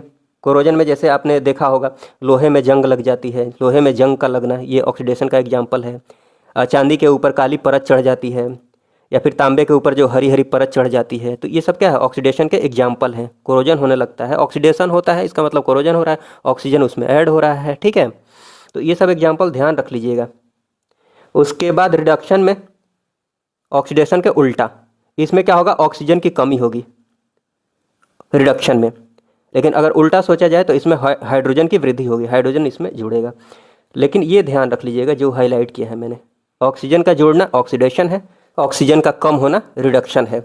और ये तो मैंने आपको बता ही दिया है, लोहे को जंग से बचाने के लिए यशद लेपन किया जाता है, गैल्वेनाइजेशन बता दिया है, जिंक की परत चढ़ाई जाती है। और ये भी ध्यान रख लीजिएगा, पीतल का जो रंग हवा में ये फीका पड़ जाता है, ये किसकी वजह से? हाइड्रोजन सल्फाइड की उपस्थिति की वजह से पीतल का जो रंग होता है हवा में फीका पड़ जाता है। उसके बाद बात करते हैं एसिड बेस एंड सॉल्ट की। देखिए एसिड बेस एंड सॉल्ट की बात की जाए तो सबसे पहले बात कर लेते हैं अम्ल की, एसिड की बात कर लेते हैं, उसके बाद बाकी सारी चीज़ें आप ऑटोमेटिकली समझ जाएंगे, आसानी से समझ जाएंगे। अम्ल की बात करें, एसिड की बात करें तो अम्ल की जो प्रबलता है, अम्ल की जो स्ट्रेंथ है, एसिड की जो स्ट्रेंथ है वो किस पर डिपेंड करती है? हाइड्रोजन आयन की संख्या पर। हाइड्रोजन का जो कंसंट्रेशन होता है उस पर डिपेंड करती है अम्ल की प्रबलता। इसको मैं आपको समझाने की कोशिश करता हूँ। आपने पीएच नाम सुना होगा, pH, potential of hydrogen, hydrogen की जो क्षमता होती है। तो पीएच ऑफ हाइड्रोजन की बात, पोटेंशियल ऑफ हाइड्रोजन की बात कर ली जाए, ये किसके इक्वल होता है? Minus log H plus. आप टेंशन मत लीजिएगा, जो साइंस बैकग्राउंड के होंगे उनको समझ में आ रहा होगा ये लॉग क्या है। तो लॉग जिनको नहीं समझ में आ रहा है उनको टेंशन लेने की ज़रूरत नहीं है, इसको आप भूल जाइए। बस इतना ध्यान रख लीजिए कि यहाँ पर माइनस लगा हुआ है, ये H प्लस लगा हुआ है, मतलब H प्लस और ये जो ब्रैकेट लगा हुआ है, ब्रैकेट कॉन्सेंट्रेशन का सिंबल है। तो ये जो H प्लस है ना, H प्लस और ये ब्रैकेट, ये हाइड्रोजन के कॉन्सेंट्रेशन को बता रहा है। तो हाइड्रोजन का कॉन्सेंट्रेशन अगर बढ़ाएंगे, ये बढ़ाएंगे और ये माइनस लगा हुआ है, तो ये जितना बड़ा होगा माइनस लगने की वजह से ये उतना ही छोटा हो जाएगा। ठीक है, तो ये बात ध्यान रखिएगा कि H प्लस मतलब हाइड्रोजन के कॉन्सेंट्रेशन को अगर बढ़ा रहे हैं तो पीएच की वैल्यू कम हो रही है। हाइड्रोजन के कॉन्सेंट्रेशन को बढ़ाएंगे तो पीएच की वैल्यू कम होगी। ये बात आप समझ पा रहे होंगे। ठीक है, ये बात दिमाग में रख लीजिएगा, ये लॉग वॉग ध्यान रखने की ज़रूरत नहीं, ये फॉर्मूला भी ध्यान रखने की ज़रूरत नहीं है। अब देखिए क्या समझाने की कोशिश कर रहा हूँ। कहने का मतलब ये है कि अम्ल की जो प्रबलता है ना, वो हाइड्रोजन आयन की संख्या पर निर्भर करती है। मतलब हाइड्रोजन आयन अगर बढ़ा रहे हैं, हाइड्रोजन आयन का कंसंट्रेशन अगर उसमें ज़्यादा है, ज़्यादा कर रहे हैं, तो अम्ल की प्रबलता बढ़ेगी। ठीक है, ये बात आप समझ पा रहे होंगे। इसी लाइन को आप याद रख लीजिए, वो जो फॉर्मूला मैंने लिखा था उसको याद रखने की ज़रूरत भी नहीं है। कैसे, समझिएगा। हाइड्रोजन आयन अगर बढ़ा रहे हैं, हाइड्रोजन आयन का जो कंसंट्रेशन है वो बढ़ रहा है, इसका मतलब अम्ल की प्रबलता बढ़ रही है। ठीक है, हाँ, उल्टा ध्यान रख लीजिए ये कि हाइड्रोजन आयन का कंसंट्रेशन बढ़ेगा तो पीएच की वैल्यू कम होगी। तो आपने पढ़ा भी होगा कि पीएच की वैल्यू कम होती है तो एसिडिक कैरेक्टर, एसिडिक जो नेचर है वो बढ़ते रहता है। पीएच वैल्यू कम होगी, एसिडिक नेचर बढ़ेगा। जैसे देखिए यहाँ पर 0, यहाँ पर देखिए ये पीएच स्केल 0 से लेकर यहाँ तक देख लीजिए, ये पीएच वैल्यू है। यहाँ ये 14 है, यहाँ इससे पहले इधर आइए, ऐसे इधर ऐसे आइएगा तो यहाँ पर 7 मिलेगा। पीएच वैल्यू, जिस भी कंपाउंड की पीएच वैल्यू 7 होती है वो क्या होते हैं, न्यूट्रल होते हैं, उदासीन होते हैं। 7 से जैसे ही पहले आइएगा इधर की तरफ, आपको पता है कि जिसकी पीएच वैल्यू 7 से कम होती है वो एसिडिक होते हैं, ये पता है आपको। और थोड़ा और इधर की तरफ आ जाइएगा, इधर की तरफ आपको पता है कि पीएच वैल्यू जैसे जैसे कम होते जाएगी, और उसका एसिडिक कैरेक्टर बढ़ते जाएगा। मतलब पीएच वैल्यू जितनी कम होगी वो उतना ही ज़्यादा एसिडिक होगा। किसी कंपाउंड की पीएच वैल्यू जितना कम होगी उसका एसिडिक कैरेक्टर उतना ही ज़्यादा होगा। ये आप समझ पा रहे होंगे। तो वही तो मैंने समझाने की कोशिश की है। पीएच वैल्यू कम है, इसका मतलब उसमें हाइड्रोजन का कंसंट्रेशन ज़्यादा होगा। हाइड्रोजन का कंसंट्रेशन ज़्यादा है, इसका मतलब वो ज़्यादा एसिडिक है, उस अम्ल की प्रबलता ज़्यादा है। समझ रहे हैं, पीएच वैल्यू कम है, इसका मतलब हाइड्रोजन का कंसंट्रेशन ज़्यादा है।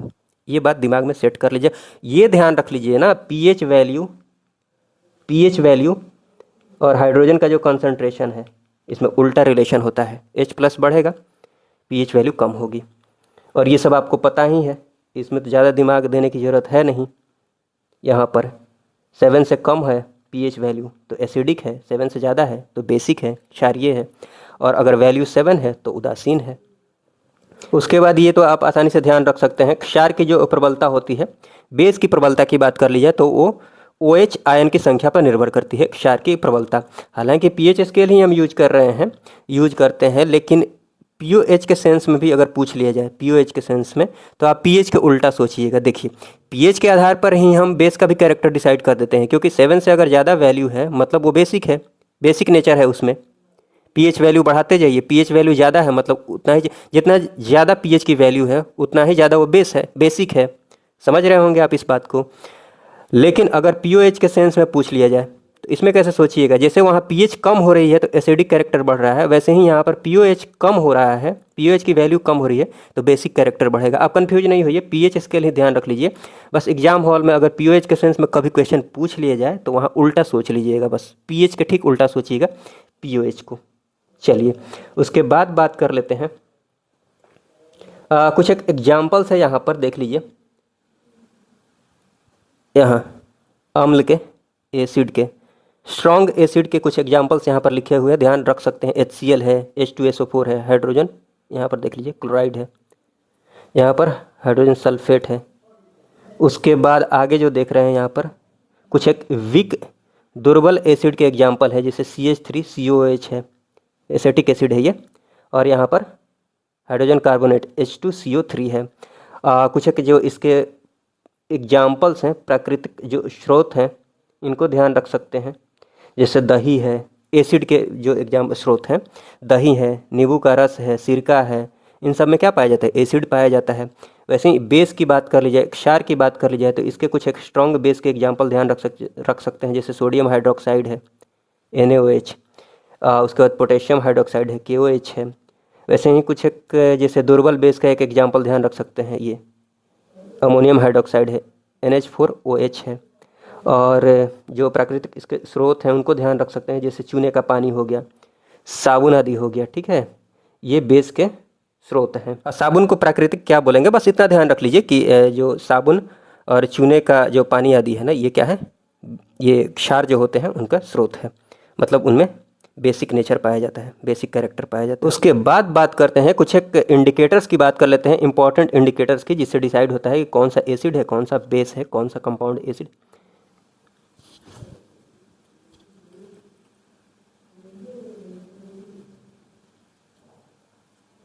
उसके बाद बात कर लेते हैं कुछ एक इंडिकेटर्स की, जिनसे डिसाइड होता है कि कौन सा कंपाउंड एसिड है, कौन सा बेस है। जैसे देखिए, यहाँ पर लिटमस पेपर की बात करें तो नीला लिटमस और लाल लिटमस, इन दोनों को अलग अलग मत याद रखिए, इनको अलग अलग नहीं याद कीजिए, एक साथ याद रख लीजिए। जैसे बस ध्यान रखिए कि लिटमस पेपर है एक, लिटमस पेपर अगर लाल रह रहा है, ठीक है, अगर लाल रह रहा है तो एसिड है, नीला रह रहा है तो बेस है, इतना ही याद रखिए। लिटमस अगर लाल है तो एसिड और नीला रह रहा है तो बेस है, इससे ज़्यादा मत याद रखिए। उसके बाद बात करते हैं ये नेचुरल जो लिटमस पेपर है हल्दी, ये अगर पीला रह रहा है, इसका ओरिजिनल जो कलर होता है पीला ही होता है, अगर पीला ही रह जा रहा है तो वो क्या है, एसिड है। अगर वो भूरा हो जा रहा है, लालिमा युक्त भूरापन थोड़ा सा आ जा रहा है तो वो क्या है, बेस है। उसके बाद देख लीजिए गुड़हल का जो फूल होता है, पुष्प होता है, उसमें देखिए क्या हो जाता है, अगर एसिड है तो वो गहरा गुलाबी हो जाएगा ये पुष्प, अगर बेस है तो वो हरा हो जाएगा, ग्रीन हो जाएगा। गहरा गुलाबी को ही मैजेंटा बोलते हैं, ये ध्यान रख लीजिएगा। उसके बाद बात करें, हाँ ये भी ध्यान रख लीजिएगा, ये सब देख रहे हैं ना, हल्दी, गुड़हल, ये सब प्राकृतिक इंडिकेटर है, नेचुरल इंडिकेटर है। फेनोल्फथलीन की बात की जाए तो देखिए एसिड की उपस्थिति में रंगहीन रहेगा, कलरलेस, और बेस की उपस्थिति में गुलाबी, पिंक। अगर वो न्यूट्रल है तो भी रंगहीन रहेगा। मेथाइल ऑरेंज की बात कर ली जाए तो ये रेड हो जाएगा एसिड में, बेस में येलो हो जाएगा। उसके बाद ये सब कुछ नेचुरल एग्जांपल्स, नेचुरल इंडिकेटर देख लीजिए, जैसे वेनिला है, प्याज है, लौंग का तेल है। इनकी अगर बात कर ली जाए तो इसमें देख लीजिए, यहाँ से टेस्ट पता चलता है, अगर स्वाद उसमें आ रहा है तो क्या है, एसिड है। अगर वो स्वादहीन हो जा रहा है, ये वेनिला, प्याज और लौंग की बात कर, लौंग के तेल की बात कर ली जाए, इसका टेस्ट खत्म हो जा रहा है, टेस्टलेस हो जा रहा है, तो फिर क्या है, वो बेस है। बेस की उपस्थिति में स्वादहीन हो जाएगा और एसिड की उपस्थिति में स्वाद रहेगा। उसके बाद कुछ एक इंपॉर्टेंट फैक्ट्स ये देख लीजिए, जैसे लिटमस के स्रोत की बात कर ली जाए तो लाइकेन याद रख लीजिएगा। लिटमस विलियन देख लीजिए, ये इंपॉर्टेंट है। लिटमस जो सॉल्यूशन है, जब वो ना तो अम्लीय हो रहा है ना क्षारीय रह रहा है, तब उसका रंग कैसा होगा, बैंगनी होगा। मतलब एसिडिक है तो कैसा होगा, रेड होगा। बेसिक है तो नीला होगा, लेकिन ना एसिडिक है ना बेसिक है तो कैसा होगा, बैंगनी होगा लिटमस सॉल्यूशन का रंग। इंपॉर्टेंट है, ध्यान रख लीजिएगा। उसके बाद आ जाते हैं न्यूट्रलाइजेशन रिएक्शन पर, उदासीनीकरण अभिक्रिया की बात कर ली जाए तो देखिए एसिड का रिएक्शन जब बेस के साथ होता है तो सॉल्ट बनता है। एग्जाम्पल के रूप में मैंने आपको दिखाया, साथ में वाटर और हीट भी रिलीज होगी। हीट रिलीज तो मैंने आपको समझा ही दिया है, जब ये जुड़ रहे हैं तो हीट रिलीज होगी ही। ये यहाँ पर क्या हो रहा है, कॉम्बिनेशन रिएक्शन हो रहा है। तो यहाँ पर देखिए एसिड और बेस मिलते हैं तो क्या बनता है, सॉल्ट बनता है, साथ में वाटर बनेगा बाई प्रोडक्ट के रूप में और हीट रिलीज होगी। यहाँ एग्जाम्पल के रूप में HCl हो गया, NaOH हो गया। तो देख लीजिए यहाँ पर ये Na और ये Cl, ये मिलके क्या बन गए, NaCl, और ये H, ये OH मिलके वाटर। तो ये ध्यान रख लीजिएगा, एसिड और बेस मिलते हैं तो सॉल्ट बनता है, इसी को बोला जाता है। मतलब एसिड और बेस जब रिएक्शन करते हैं तो सॉल्ट बनता है, जिसको न्यूट्रलाइजेशन रिएक्शन बोलते हैं, उदासीनीकरण अभिक्रिया बोलते हैं। उसमें आपको ध्यान ये रखना है, यहाँ पर होता ये है ना कि देखिए जब रिएक्शन होगा तो 3 कंडीशन बन सकती हैं। एक तो होगा कि एसिड जो है ये वो स्ट्रॉन्ग एसिड है, और बेस भी जो है वो भी क्या है, स्ट्रॉन्ग ही है। मतलब प्रबल अम्ल और प्रबल क्षार का रिएक्शन हो रहा है, ठीक है। तो वहाँ पर जो सॉल्ट बनेगा उसके कैरेक्टर की बात की जाए, उसके पीएच वैल्यू की बात की जाए तो उसका पीएच वैल्यू कितना होगा, उसकी पीएच वैल्यू कितनी होगी, 7 होगी, ठीक है। ये जो यहाँ पर लिखा है ये स्ट्रॉन्ग एसिड है, स्ट्रॉन्ग बेस है, तो इसकी पीएच वैल्यू आपको पता ही है कि इसकी पीएच वैल्यू कितनी होती है, NaCl की 7 होती है। तो NaCl जो है वो किसका प्रोडक्ट है, strong acid and strong base के रिएक्शन का प्रोडक्ट है, ठीक है। तो हाँ, प्रबल अम्ल और प्रबल क्षार जब मिल रहे हैं तो सॉल्ट जो बनेगा वो कैसा बनेगा, उदासीन लवण बनेगा, न्यूट्रल सॉल्ट बनेगा, जिसकी पीएच वैल्यू कितनी होगी, 7। एग्जाम्पल के रूप में यहाँ पर NaCl लिखा हुआ है। वही अम्लीय लवण की बात कर ली जाए, एसिडिक सॉल्ट की बात कर ली जाए तो यहाँ पर देखिए प्रबल अम्ल, ये नाम से ही आपको पता चल रहा है अम्लीय लवण बन रहा है, एसिडिक लवण बन रहा है, मतलब उसमें एसिडिक कैरेक्टर है। तो इस बात से आप समझ पा रहे होंगे, चूँकि वो एसिडिक कैरेक्टर है, इसका मतलब ये हुआ कि एसिड और बेस में एसिड की बात करें तो वो ज़्यादा पावरफुल होगा, तभी तो उसका प्रभुत्व बना हुआ है। ऐसे आप याद रख लीजिए। कहने का मतलब प्रैक्टिकल लाइफ में भी जो मजबूत होता है उसका प्रभाव बना रहता है, वैसे ही यहाँ पर ध्यान रख लीजिए कि यहाँ पर एसिड जो है वो स्ट्रांग है, इसीलिए उसका प्रभाव बना हुआ है, और बेस जो क्या है वो दुर्बल है। तो प्रबल अम्ल और दुर्बल क्षार, इनका रिएक्शन होगा तो जो सॉल्ट बनेगा वो सॉल्ट कैसा होगा, अम्लीय होगा। अम्लीय अगर है इसका मतलब पीएच वैल्यू उसकी कितनी होगी, 7 से कम होगी, पीएच 7 से कम। एग्जाम्पल के रूप में NH4Cl ध्यान रख सकते हैं। उसके बाद देखिए क्षारीय लवण की बात कर ली जाए तो यहाँ पर आप देख रहे हैं क्षारीय लिखा हुआ है, मतलब बेसिक कैरेक्टर है उसमें। इसका मतलब ये हुआ कि वहाँ पर बेस जो है वो स्ट्रांग होगा। इसका मतलब ये हो गया कि प्रबल क्षार होगा और अम्ल जो होगा वो दुर्बल होगा। इसका मतलब ये हो गया कि उसकी पीएच वैल्यू क्या होगी, 7 से अधिक होगी। एग्जाम्पल के रूप में यहाँ पर लिखा हुआ है CH3CONA, CH3CONA, COONA, ठीक है।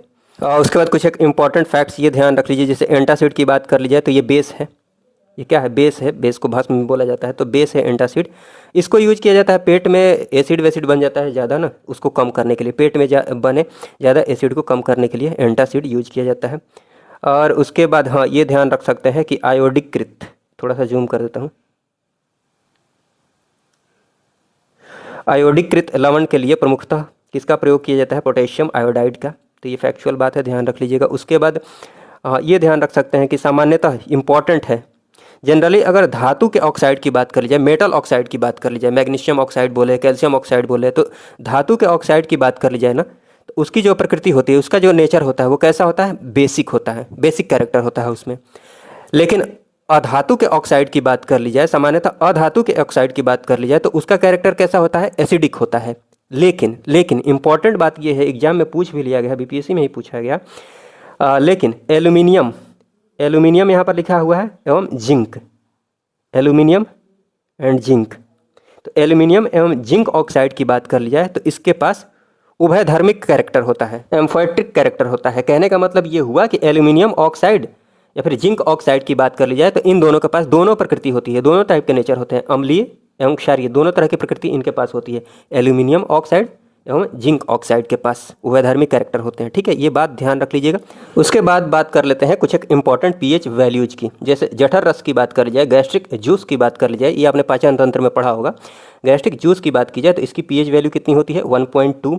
नींबू का जो रस होता है उसकी पीएच वैल्यू कितनी होती है, 2.2। NaCl और शुद्ध जल की बात कर ली जाए तो इसकी पीएच वैल्यू होती है 7। मानव के रक्त की बात कर ली जाए, आंसू की बात कर ली जाए तो इनकी पीएच वैल्यू होती है 7.4। और मूत्र की बात कर ली जाए, यूरिन की बात कर ली जाए तो इसकी पीएच वैल्यू होती है 6। ये सब इंपॉर्टेंट है, ध्यान रख लीजिएगा। ये मैंने आपको बता ही दिया है कि H+ आयन की संख्या अगर बढ़ती है तो अम्ल की प्रबलता जो होगी वो बढ़ेगी। इसके साथ ही ये सब भी ध्यान रख लीजिएगा। सिरका की बात कर ली जाए तो इसमें कौन सा एसिड पाया जाता है, एसिटिक अम्ल पाया जाता है। चींटी के डंक की बात कर ली जाए या फिर नेटल के डंक की बात कर ली जाए, बिच्छू के डंक की बात कर ली जाए तो इनमें कौन सा एसिड पाया जाता है, फॉर्मिक अम्ल पाया जाता है।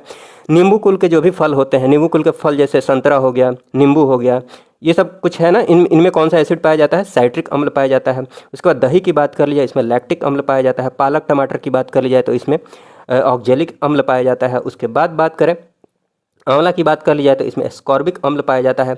इमली, अंगूर, कच्चे आम की बात कर ली जाए तो इनमें टार्ट्रिक अम्ल पाया जाता है। तो ये सब कुछ एक इंपॉर्टेंट एग्जाम्पल्स है, एग्जाम पर्सपेक्टिव से जरूर ध्यान रख लीजिएगा, इंपॉर्टेंट है।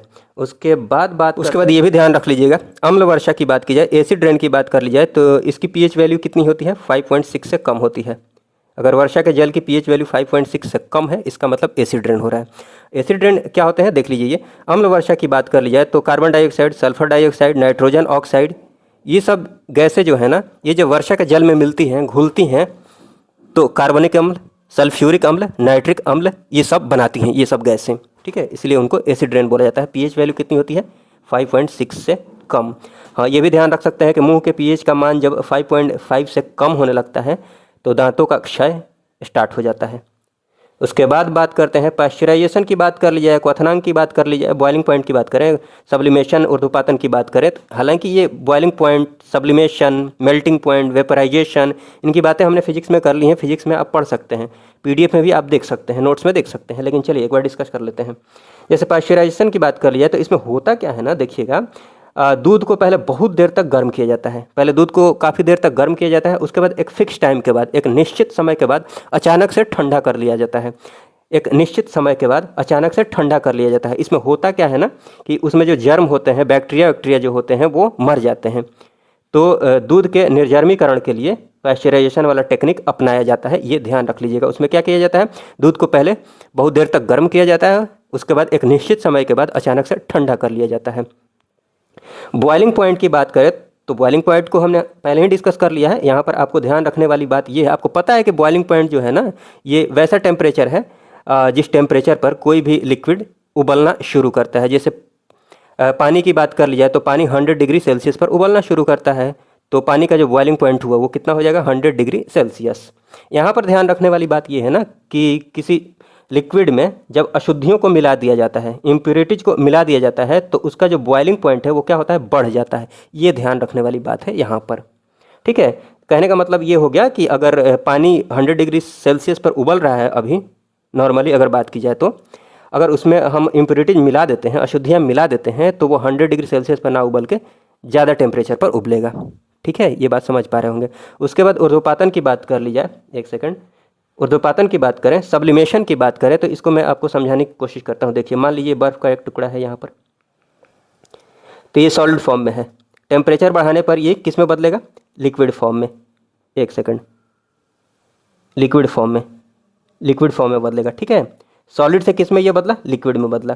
उसके बाद और टेम्परेचर बढ़ाएंगे तो ये किस में बदलेगा, वेपर में, वाष्प में, गैस में, ठीक है। तो लिक्विड से किस में बदल गया, वाष्प में बदल गया। देखिए, सॉलिड से लिक्विड, लिक्विड से गैस, वाष्प। लेकिन सब्लिमेशन में क्या होता है, डायरेक्ट सॉलिड से ये वाष्प में बदल जाता है सब्लिमेशन में। तो सब्लिमेशन का एग्जाम्पल आप ध्यान रख लीजिएगा। जैसे ठोस जो कपूर होता है ना, कर्पूर आपने देखा होगा, कर्पूर डायरेक्ट किस में बदलता है, डायरेक्ट ठोस से वाष्प में बदल जाता है। तो एग्जाम्पल ध्यान रख लीजिएगा। अमोनियम क्लोराइड भी मैंने बताया था, NH4Cl। तो ये सारी बातें हैं। उसके बाद बात कर लेते हैं कार्बन और उनके अपरूप के बारे में। देखिए, सबसे पहले तो ये ध्यान रख लीजिए, कार्बन जो होता है ना, अधिकतम संख्या में सबसे ज़्यादा जो यौगिक बनाता है, अधिकतम संख्या में जो यौगिक बनाता है वो कौन है, कार्बन है। तो ये एक फैक्चुअल बात है, ये ध्यान रख लीजिएगा। उसके बाद अपरूप की बात कर ली जाए, एलोट्रॉप्स की बात कर ली जाए, तो देखिए कार्बन जो है ना, कार्बन की बात करें तो कार्बन कार्बन में बॉन्डिंग होती है, अलग अलग स्ट्रक्चर के हिसाब से अलग अलग इनकी प्रॉपर्टीज होती हैं, ठीक है। तो अलग अलग तरह के ये पदार्थ बनाते हैं, जैसे हीरा, ग्रेफाइट, फुलरीन। अब इनमें डिफरेंस हम देख लेते हैं। ये तो आपको क्लियर हो गया है, ये बता ही दिया है मैंने। कार्बन के परमाणुओं का परस्पर जो आबंधन होता है, म्यूचुअल जो बॉन्डिंग होती है, उनसे इनके एलोट्रॉप्स बनते हैं। जैसे हीरा की बात कर लीजिए, ये भी कार्बन से बना हुआ है। ग्रेफाइट की बात कर लीजिए, ये भी कार्बन से बना हुआ है। फुलरीन की बात कर लीजिए, ये भी कार्बन से। स्ट्रक्चर अलग अलग होता है, जिसकी वजह से इनकी प्रॉपर्टीज बदल जाती हैं। अब देख लीजिए, कुछ डिफरेंसेज हैं, इनको देख लेते हैं। थोड़ा जूम कर देता हूँ। जैसे देखिएगा, हीरा की बात कर ली जाए तो ये विद्युत का कुचालक होता है, बैड कंडक्टर होता है। वही ग्रेफाइट की बात कर ली जाए तो ये विद्युत एवं ताप का सुचालक होता है, गुड कंडक्टर होता है। फुलरीन की बात हम अलग से कर रहे हैं। उसके बाद ये ध्यान रखना, ये बात हो भी चुकी है कि ये कठोरतम पदार्थ है, सबसे कठोर पदार्थ है हीरा। और ग्रेफाइट की बात कर ली जाए तो ये मुलायम होता है। ग्रेफाइट आपने पेंसिल में देखा होगा, पेंसिल की जो लीड होती है, तो पेंसिल में आपने देखा होगा, ग्रेफाइट जो होता है मुलायम होता है। अब हीरा की बात कर ली जाए, चूँकि ये कठोरतम पदार्थ है, तो इसका जो गलनांक होगा, गलनांक पॉइंट की बात करें या फिर क्वथनांक पॉइंट की बात करें, ये ज़्यादा होगा। उच्च गलनांक एवं क्वथनांक, गलनांक अर्थात मेल्टिंग, तो इसकी मेल्टिंग पॉइंट ऑब्वियस सी बात है ज़्यादा होगी, ज़्यादा टेम्परेचर देंगे तब ये पिघलेगा।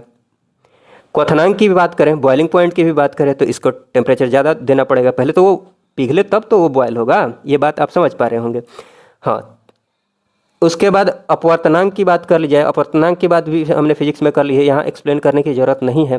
2.42 वैल्यू याद रखिएगा, 2.42 इसकी अपवर्तनांक की वैल्यू होती है। अपवर्तनांक 2.42, 242, 2 दूनी 4 फिर 2, चाहे ऐसे याद रख लीजिए, 242, ये 2 × 2 4, ये बीच में 4। और उसके बाद ये देख लीजिए मुलायम, हाँ ग्रेफाइट की बात कर लीजिए तो इसकी जो संरचना होती है, इसका जो स्ट्रक्चर होता है वो हेक्सागोनल होता है, षटकोणीय होता है, इंपॉर्टेंट है, ध्यान रख लीजिएगा। उसके बाद फुलरीन की बात कर लेते हैं तो इसका एक हाँ इसका फॉर्मूला भी ये देख लीजिएगा, C60। इसका एक अन्य नाम है बकमिंस्टर फुलरीन, बकमिंस्टर फुलरीन के नाम से इसको जानते हैं, तो ये भी ध्यान रख लीजिएगा। इसका जो स्ट्रक्चर होता है ना, हेक्सागोनल और पेंटागोनल दोनों मिक्स्ड होते हैं, इसीलिए एक फुटबॉल की तरह ये दिखता है। तो फुटबॉल की तरह स्ट्रक्चर होता है फुलरीन का। उसके बाद कुछ एक इम्पॉर्टेंट बात, ये फैक्चुअल बातें देख लीजिए। जैसे हीरा का जो उपयोग होता है आभूषण में होता है, ये आपको पता ही है, कांच को काटने में हीरा का उपयोग होता है, ये भी आपको पता है। हाइड्रोफ्लोरिक अम्ल का भी प्रयोग होता है हीरा को काटने में, लेकिन हीरा को काटने में बोल रहा हूँ, कांच को काटने में हाइड्रोफ्लोरिक HF हाइड्रोफ्लोरिक अम्ल का भी, हीरा का तो उपयोग होता ही है कांच को काटने में, हाइड्रोफ्लोरिक अम्ल का भी उपयोग होता है कांच को काटने में। तो ये सब बातें ध्यान रख लीजिएगा। हाँ, ग्रेफाइट की बात कर ली जाए तो परमाणु संयंत्र में मंदक के रूप में ग्रेफाइट का यूज होता है। पेंसिल में मैंने आपको बता ही दिया। लुब्रिकेंट स्नेहक के रूप में इसका उपयोग होता है, इलेक्ट्रोड के रूप में उपयोग होता है। तो ये कुछ एक एग्जाम्पल्स हैं ग्रेफाइट एंड हीरा के। तो ये सब इंपॉर्टेंट एग्जाम्पल्स है, ध्यान रख लीजिएगा। उसके बाद आते हैं कुछ एक और फैक्चुअल बातें हैं, इनको ध्यान रख लीजिएगा। जैसे कि 1 कैरेट जो होता है वो कितने के बराबर होता है, 0.2 ग्राम के बराबर होता है, अर्थात इसको चेंज कीजिएगा मिलीग्राम में तो 200 मिलीग्राम हो जाएगा। उसके बाद कैल्शियम सल्फेट की बात कर ली जाए तो ध्यान रख लीजिएगा, कैल्शियम सल्फेट जो होता है ना CaSO4, ये जल को क्या बना देता है, हार्ड बना देता है, कठोर बना देता है। उसके बाद ये देख लीजिएगा, अब तक के खोजे गए पदार्थों में सबसे मजबूत जो है वो क्या है, ग्रेफीन है, कठोर नहीं मजबूत की बात कर रहे हैं। उसके बाद बात करते हैं कोयले की क्वालिटी। हाँ, ये सब आप भूगोल में भी देख लिए होंगे, बट चलिए देख लीजिए। कोयले की क्वालिटी के आधार पर देखिए, सबसे बेस्ट कोयला जो होता है वो एंथ्रासाइट होता है, क्योंकि इसमें कार्बन की मात्रा ज़्यादा होती है। जितना ज़्यादा कार्बन की मात्रा होगी उतना ही उसमें से धुआं कम निकलेगा, ठीक है, ताप ज़्यादा मिलेगा उसमें से। तो सबसे अच्छी क्वालिटी की जो सबसे अच्छी क्वालिटी जो होती है जिस कोयले की वो होती है एंथ्रासाइट। तो एंथ्रासाइट बेस्ट क्वालिटी का कोयला है, सर्वोत्कृष्ट, ठीक है। इसमें लगभग 85% से अधिक कार्बन होते हैं। उसके बाद बिटुमिनस है, उसके बाद सब बिटुमिनस है, उसके बाद लिग्नाइट है। तो ये क्रम ध्यान रख लीजिएगा, इंपॉर्टेंट है। सबसे खराब क्वालिटी का जो कोयला होता है लिग्नाइट होता है, उसमें कार्बन की मात्रा कम होती है, इसलिए वो उसमें से धुआं ज़्यादा निकलता है। उसके बाद बात कर लेते हैं, हाँ ये कुछ एक इम्पॉर्टेंट बातें ये हैं, देख लीजिए। जैसे इधर की तरफ ये सब अक्रिय गैसें हैं, नोबेल गैसें हैं, तो ये सब ध्यान रख लीजिएगा। साइंस वाले तो जानते ही होंगे, जैसे हीलियम हो गया, नियॉन हो गया, आर्गन हो गया, क्रिप्टॉन हो गया, जेनॉन हो गया, रेडॉन हो गया, ये सब क्या है, अक्रिय गैसें हैं, नोबेल गैसेज हैं। उसके बाद इधर कुछ एक विस्फोटक पदार्थ हैं, इनका नाम ध्यान रख लीजिएगा। जैसे TNT ट्राई नाइट्रोटॉल्यूइन, ये विस्फोटक पदार्थ है। उसके बाद है TNG tri nitroglycerin. Tri nitroglycerin की बात की जाए, TNG की बात कर ली जाए तो इसको नोबेल तेल के नाम से भी जाना जाता है, नोबेल तेल के नाम से जाना जाता है। इंपॉर्टेंट बात है, ध्यान रख लीजिएगा। डायनामाइट आदि के निर्माण में इसका यूज किया जाता है, TNG का, ट्राई नाइट्रोग्लिसरीन का, ठीक है। उसके बाद TNP की बात कर ली जाए, ट्राई नाइट्रोफेनॉल की बात कर ली जाए तो इसको पिक्रिक अम्ल के भी नाम से जाना जाता है, ध्यान रख लीजिएगा। ये सब विस्फोटक पदार्थ हैं। RDX आपने सुना ही होगा, ये विस्फोटक पदार्थ है, जिसका अन्य नाम है साइक्लोनाइट RDX का। तो ये सब कुछ एक बातें हैं विस्फोटक पदार्थ से संबंधित, इंपॉर्टेंट है, ध्यान रख लीजिएगा। उसके बाद ये सब देख लीजिए, जैसे कि डायनामाइट के आविष्कार की बात कर ली जाए तो इसका आविष्कार किसने किया था, अल्फ्रेड नोबेल ने। उसके बाद बात करें, ये ध्यान रख लीजिएगा, आधुनिक डायनामाइट में नाइट्रोग्लिसरीन की जगह, ये देखिए, 1 मिनट रुकिएगा, ये मैंने बताया ना TNG का यूज किया जाता है किसमें, डायनामाइट के निर्माण में, डायनामाइट बनाने में। लेकिन आधुनिक डायनामाइट की बात करें तो उसमें नाइट्रोग्लिसरीन के स्थान पर क्या यूज किया जा रहा है, सोडियम नाइट्रेट। तो ये ध्यान रख लीजिएगा। उसके बाद बात करते हैं, ये देख लीजिए, खानवान जो है ना, जो माइनिंग होती है, तो खानों में अधिकतम विस्फोट किसके कारण से होता है, किसके मिलने से होता है, मीथेन के साथ जब वायु मिलता है, मीथेन के साथ जब एयर मिलता है तो विस्फोट होता है खानवान में, कोयला वाला का जो खान है, ठीक है। उसके बाद RDX की बात कर लीजिए तो RDX का जो आविष्कारक है वो कौन है, जॉर्ज फ्रेडरिक हैनिंग। तो ये नाम ध्यान रख लीजिएगा। उसके बाद ये सब विस्फोटक आपने देख लिया है। कुछ एक और विस्फोटक पदार्थ जैसे गन कॉटन है, पोटेशियम क्लोरेट आदि हैं, तो ये सब याद रख लीजिएगा। क्वेश्चन पूछा जाता है कि निम्नलिखित में से कौन सा विस्फोटक है या फिर नहीं है। उसके बाद बात करते हैं हाइड्रोकार्बन की। हाइड्रोकार्बन आपको पता ही है, ऑर्गेनिक कंपाउंड होते हैं, कार्बनिक कंपाउंड होते हैं। हाइड्रोकार्बन की बात करें तो ये कार्बन एवं हाइड्रोजन के यौगिक होते हैं, ये सब पता है। नेचुरली इसकी बात कीजिए तो नेचुरल जो स्रोत होता है, इसका जो मुख्य स्रोत है वो कोल तथा पेट्रोलियम होता है। तो ये सब आप जानते हैं और ध्यान रखिएगा। आगे हम बात करते हैं कुछ एक हाइड्रोकार्बन की, जैसे एल्केन की बात कर लीजिए तो एल्केन का जो सामान्य सूत्र होता है वो क्या होता है, CnH2n+2। C क्या है, कार्बन है, H क्या है, हाइड्रोजन है, और यहाँ पर जो N दिख रहा है ना, ये है कार्बन की संख्या। जैसे मान लीजिए इथेन लिखना है, इथ का मतलब होता है 2, तो CnH2n+2 लिखा हुआ है ना, तो इथेन लिखना है, इत का मतलब 2 होता है, तो क्या लिखेंगे C2 N की जगह पर 2 लिख देंगे, और H2n यहाँ पर लिखा हुआ है ना, 2n अर्थात हो गया 2 × 2 और वहाँ +2 लिखा हुआ है, तो कितना हो जाएगा C2H, ये 2 दूनी 4 और +2 6। हालांकि ये सब नहीं आएगा एग्जाम में, मैंने समझाने के लिए बताया है कि इसका जो सामान्य सूत्र होता है CnH2n+2। आपको ये ध्यान रखना है, जैसे कि एक तो होता है संतृप्त हाइड्रोकार्बन, एक होता है असंतृप्त हाइड्रोकार्बन, ठीक है। तो एल्केन की अगर बात करें तो ये होता है संतृप्त हाइड्रोकार्बन। ऐसा क्यों होता है? क्योंकि यहाँ पर कार्बन कार्बन के बीच में सिंगल बॉन्डिंग होती है, ठीक। तो इतना आप ध्यान रख लीजिए कि कार्बन कार्बन के बीच में सिंगल बॉन्डिंग होती है, इसीलिए संतृप्त होते हैं। अब एक्सप्लेन करने जाऊँगा कि क्यों ये संतृप्त होता है, क्यों असंतृप्त होता है, तो बेकार में लेंथ ज़्यादा हो जाएगी और कोई मतलब नहीं एक्सप्लेन करने का। हाँ, तो ये एग्जाम्पल मैंने बता ही दिया है। CH4 ये मीथेन हो गया, यहाँ एक कार्बन है, देखिए एक कार्बन फॉर्मूला में रखेंगे अपने आप आ जाएगा। ये इथेन हो गया, ये प्रोपेन है, ये ब्यूटेन है, और हाँ जो एल्केन होते हैं उनको अन्य पैराफिन के नाम से भी जाना जाता है, तो ये सब ध्यान रख सकते हैं। और उसके बाद ये कुछ फैक्चुअल बातें ये देख लीजिए, जैसे मीथेन के अपघटन से छपाई में प्रयोग किए जाने वाली स्याही प्राप्त होती है। मीथेन के अपघटन से छपाई में प्रयोग की जाने वाली स्याही मिलती है। और उसके बाद ये देख सकते हैं कि मीथेन के जो प्राकृतिक स्रोत हैं वो आर्द्र भूमि है, ठीक है, आर्द्र भूमि, समुद्र आदि। ये आर्द्र भूमि तो ज़रूर ध्यान रख लीजिएगा। उसके अलावा ये ध्यान रख लीजिएगा धान के खेत से, कोयले की खदानों से, हम घरेलू जो पशु होते हैं जो जुगाली करते हैं, ठीक है, वहाँ से, तो ध्यान रख लीजिएगा। ये सब मीथेन के प्राकृतिक स्रोत आर्द्र भूमि, समुद्र आदि, मीथेन के मानवीय स्रोत धान के खेत, कोयले की खदानें, घरेलू पशु आदि। इंपॉर्टेंट है ये जो हाईलाइट किया है मैंने। उसके बाद ब्यूटेन प्रोपेन की बात कर ली जाए तो एलपीजी जो लिक्विड पेट्रोलियम गैस की बात कर ली जाए तो उनके मुख्य घटक हैं ये ब्यूटेन प्रोपेन, जो एलपीजी घर में यूज होता है। उसके बाद ये ब्यूटेन की बात कर ली जाए, देखिए सिगरेट के लाइटर में ब्यूटेन का प्रयोग किया जाता है। ये सब इंपॉर्टेंट बातें हैं। उसके बाद एल्केन के बाद आ जाते हैं एल्कीन पर। एल्कीन यहाँ +2 था ना, तो ये +2 हट जाएगा, क्या हो जाएगा CnH2n। इसका सामान्य सूत्र हो जाएगा CnH2n। और ये असंतृप्त होता है क्योंकि इनके बीच यहाँ जो कार्बन कार्बन के बीच में बॉन्डिंग बनेगी ये डबल बॉन्डिंग होगी। कहने का मतलब ये हुआ ना कि सिंगल बॉन्ड अगर बन रहा है तो वो संतृप्त है, सिंगल बॉन्ड नहीं बन रहा है, डबल बॉन्ड बन रहा है, ट्रिपल बॉन्ड बन रहा है, तो वो असंतृप्त होंगे। हाँ, तो एल्किन के कुछ एग्जाम्पल्स देख सकते हैं, जैसे इथीन है, ये प्रोपीन है, इथ का मतलब 2 होता है, प्रोपीन, तो वो फार्मूला में जब अब 2 की जगह पर ये मतलब n की जगह पर 2 रखेंगे तो अपने आप ये फार्मूला आ जाएगा C2H4, ये C3H6। उसके बाद हाँ एल्कीन को अन्य ओलेफिन नाम से जानते हैं, तो ये सब ध्यान रख सकते हैं। उसके बाद ये ध्यान रख सकते हैं इथीन को ही एथिलीन बोला जाता है। तो एथिलीन का जो संश्लेषण किया जाता है, जो सिंथेसिस किया जाता है, जो बनाया जाता है एथिलीन को, कैसे बनाया जाता है? यहाँ पर देखिए इथाइल अल्कोहल को H2SO4 के साथ रिएक्शन कराया जाता है, H2SO4 सल्फ्यूरिक अम्ल के साथ, तो क्या बनता है? एथिलीन बनता है।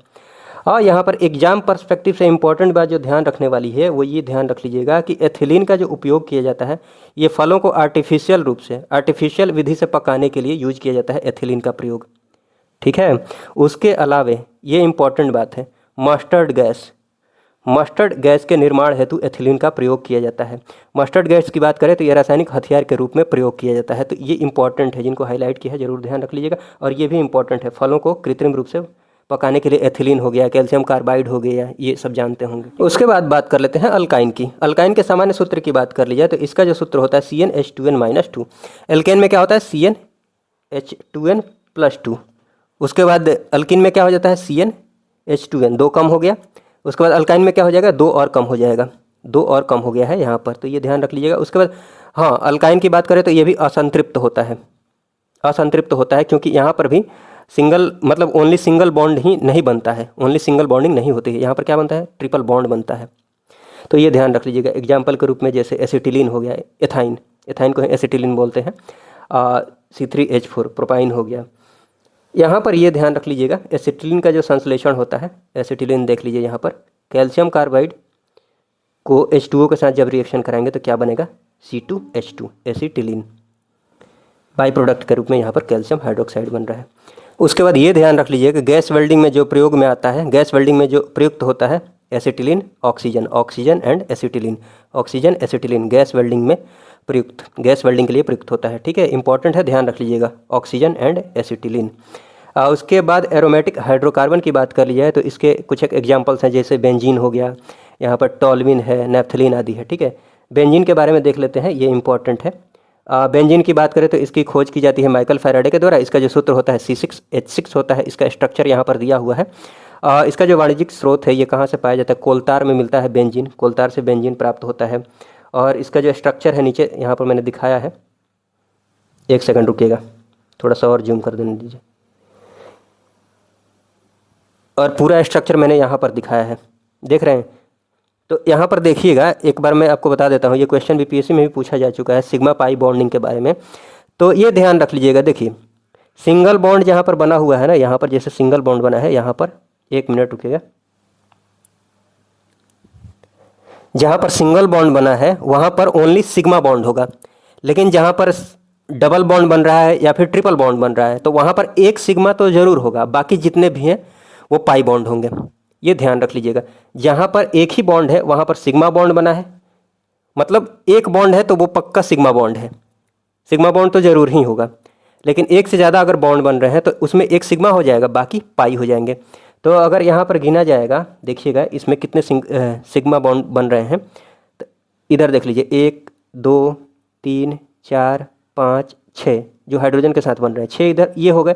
फिर ये देख लीजिए ये, और ये डबल बॉन्ड जो बन रहा है ना, इसमें एक सिग्मा तो ज़रूर ही होगा, बाकी जो बच गया वो पाई होगा। तो 6 उधर हो गए, और ये 1 2 3 4 5 6 6 6 12 सिग्मा हो गए। और अभी मैंने बताया है जहाँ पर डबल बॉन्ड बने हैं वहाँ पर एक सिग्मा होगा, बाकी पाई। तो इस वाले में एक पाई, इस वाले में एक पाई, इस वाले में एक पाई, कुल मिलकर 3 पाई। तो 12 सिग्मा और 3 पाई बॉन्ड बने हैं, किसमें, बेंजीन में। ये क्वेश्चन पूछ लिया गया। ये 2 पाई गलती से यहाँ लिखा गया है, यहाँ 1 पाई लिखाएगा, यहाँ 1 पाई होगा, 1 पाई यहाँ पर, 1 पाई यहाँ पर, 1 पाई यहाँ पर, 3 पाई। चलिए उसके बाद बात करें, ये तो आपको बता ही दिया है मैंने। कुछ एक इम्पॉर्टेंट फैक्ट्स ये देख लीजिए कि फल पकाने में जो प्रयुक्त होते हैं, जो प्रयोग में लाए जाते हैं, कैल्शियम कार्बाइड CaC2, इथेफॉन, एथिलीन की बात हमने कर ही ली है। और ये ध्यान रख सकते हैं वुड स्प्रिट क्या है भाई, मिथेनॉल एंड मिथाइल अल्कोहल। इसके अत्यधिक सेवन से अंधापन आ सकता है, पागलपन हो सकता है, मृत्यु भी हो सकती है। ठीक है, तो ये ध्यान रख लीजिएगा। उसके बाद ये देख लीजिए, शक्कर के किण्वन से, फर्मेंटेशन से जो प्राप्त होता है वो इथाइल अल्कोहल प्राप्त होता है। ठीक है, इथाइल अल्कोहल प्राप्त होता है शक्कर के किण्वन से। और ये ध्यान रख सकते हैं ग्लूकोज को इथाइल अल्कोहल में जाइमेज के द्वारा बदला जाता है। नशे की जांच के लिए ब्रीथ एनालाइजर के रूप में जो यूज किया जाता है पोटेशियम डाइक्रोमेट सल्फ्यूरिक अम्ल को, तो ये ध्यान रख सकते हैं। उसके बाद कुछ एक इंपॉर्टेंट केमिकल फार्मूला ध्यान रख लीजिए। एक सेकंड इसको जूम कर देता हूँ। देखिए जैसे ड्राई आइस की बात कर ली जाए, शुष्क बर्फ़ की बात कर ली जाए, इसका फॉर्मूला होता है ठोस कार्बन डाइऑक्साइड, ठोस CO2, ध्यान रख लीजिएगा। भारी जल का जो फॉर्मूला होता है D2O होता है, जिसको नाभिकीय संयंत्र में मंदक के रूप में प्रयोग किया जाता है भारी जल को।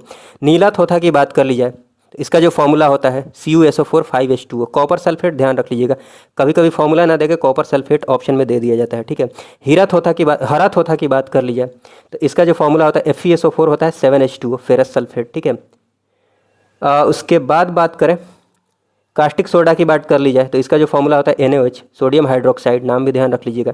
बेकिंग सोडा की बात कर ली जाए तो सोडियम बाइकार्बोनेट NaHCO3, नाम ही दे, फॉर्मूला की जगह पर ज़्यादातर नाम ही दे दिया जाता है, लेकिन फॉर्मूला भी ध्यान रख लीजिएगा क्योंकि ये नाम देकर कहाँ गया, ये नीला थोथा हरा थोथा का फॉर्मूला पूछा जा सकता है। नीला थोथा का रासायनिक सूत्र क्या होता है, ठीक है, हरा थोथा का क्या होता है, इसलिए मैं बोल रहा हूँ कि फॉर्मूला भी ध्यान रख लीजिएगा। धोवा सोडा की बात कर ली जाए, वॉशिंग सोडा की बात कर ली जाए तो इसका जो फॉर्मूला होता है ये होता है sodium carbonate 10H2O, sodium carbonate, ध्यान रख लीजिएगा।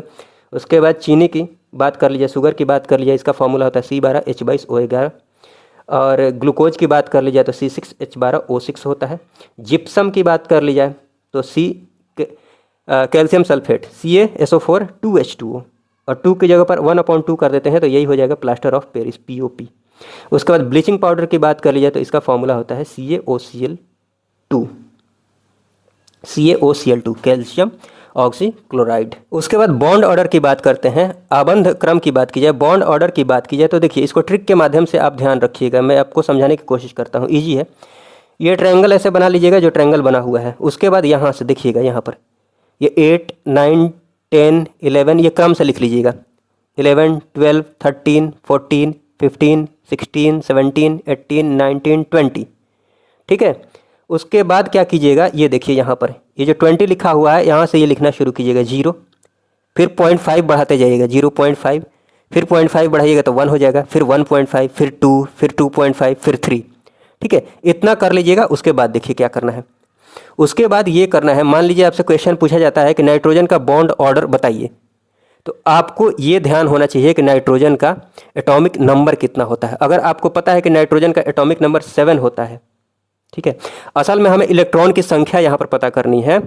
तो अगर न्यूट्रल एटम है, नाइट्रोजन अभी क्या है, नाइट्रोजन पर कोई चार्ज थोड़ी है, कोई चार्ज नहीं है, तो इसका जो एटॉमिक नंबर है वही इसमें इलेक्ट्रॉन की संख्या हो जाएगी। तो नाइट्रोजन का एटॉमिक नंबर 7 होता है, तो N2 में अगर बात करें तो 7 दूनी 14, 14 इलेक्ट्रॉन हो जाएंगे। कितने इलेक्ट्रॉन हो जाएंगे, 14 इलेक्ट्रॉन, 14। तो इसमें खोजिए 14 कहाँ पर मिल रहा है, एक सेकंड, इसमें देखिए कि 14 आपको कहाँ मिल रहा है, 14 कहाँ पर दिख रहा है, तो यहाँ पर आपको 14 दिख रहा है, तो इसके ठीक सामने जो ये दिख रहा है ना, यही इसका बॉन्ड ऑर्डर हो जाएगा। वैसे ही CO यहाँ पर लिखा हुआ है, कार्बन का एटॉमिक नंबर 6, अर्थात इलेक्ट्रॉन इसमें कितने होंगे, 6 होंगे। ऑक्सीजन की बात करें तो कितने हो जाएंगे, 8 हो जाएंगे, 8 6 14।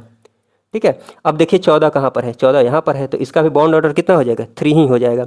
मतलब टोटल नंबर ऑफ इलेक्ट्रॉन से हम डिसाइड कर सकते हैं। बाकी आपको पता है कि पॉजिटिव चार्ज कब आता है, एक पॉजिटिव चार्ज अगर किसी एटम पर आया हुआ है, इसका मतलब ये हुआ कि उसमें से एक इलेक्ट्रॉन निकला होगा। 2 पॉजिटिव चार्ज है, इसका मतलब 2 इलेक्ट्रॉन निकला होगा। तो ये सब बातें आप ध्यान में रखिएगा। नेगेटिव चार्ज है, एक नेगेटिव चार्ज है, इसका मतलब एक इलेक्ट्रॉन एक्स्ट्रा आया होगा। समझ रहे हैं आप इस बात को। चलिए, मान लीजिए सोडियम प्लस लिखा हुआ है कहीं पर, अगर खाली सोडियम लिखा है तो इसमें इलेक्ट्रॉन कितने हैं, जितना इसका एटॉमिक नंबर है, क्योंकि ये न्यूट्रल है, इसका एटॉमिक नंबर होता है 11। प्रोटॉन की संख्या के बराबर ही एटॉमिक नंबर होता है, तो इसका एटॉमिक नंबर होता है 11। तो इतने ही इलेक्ट्रॉन भी होंगे इसमें, क्योंकि ये न्यूट्रल है। अगर इस पर एक चार्ज आ जाता है, इसका मतलब ये हुआ कि एक इलेक्ट्रॉन इसमें से निकल गया होगा। अब इसमें कितने इलेक्ट्रॉन है, 10 इलेक्ट्रॉन है। तो ये सारी बातें आप ध्यान रखिएगा। बाकी बॉन्ड ऑर्डर का ये जो ट्रिक है आप ध्यान रख लीजिएगा। चलिए, उसके बाद कुछ एक फैक्चुअल बात देख लेते हैं, उसके बाद लास्ट में बहुत ही इंपॉर्टेंट बात करने वाले हैं।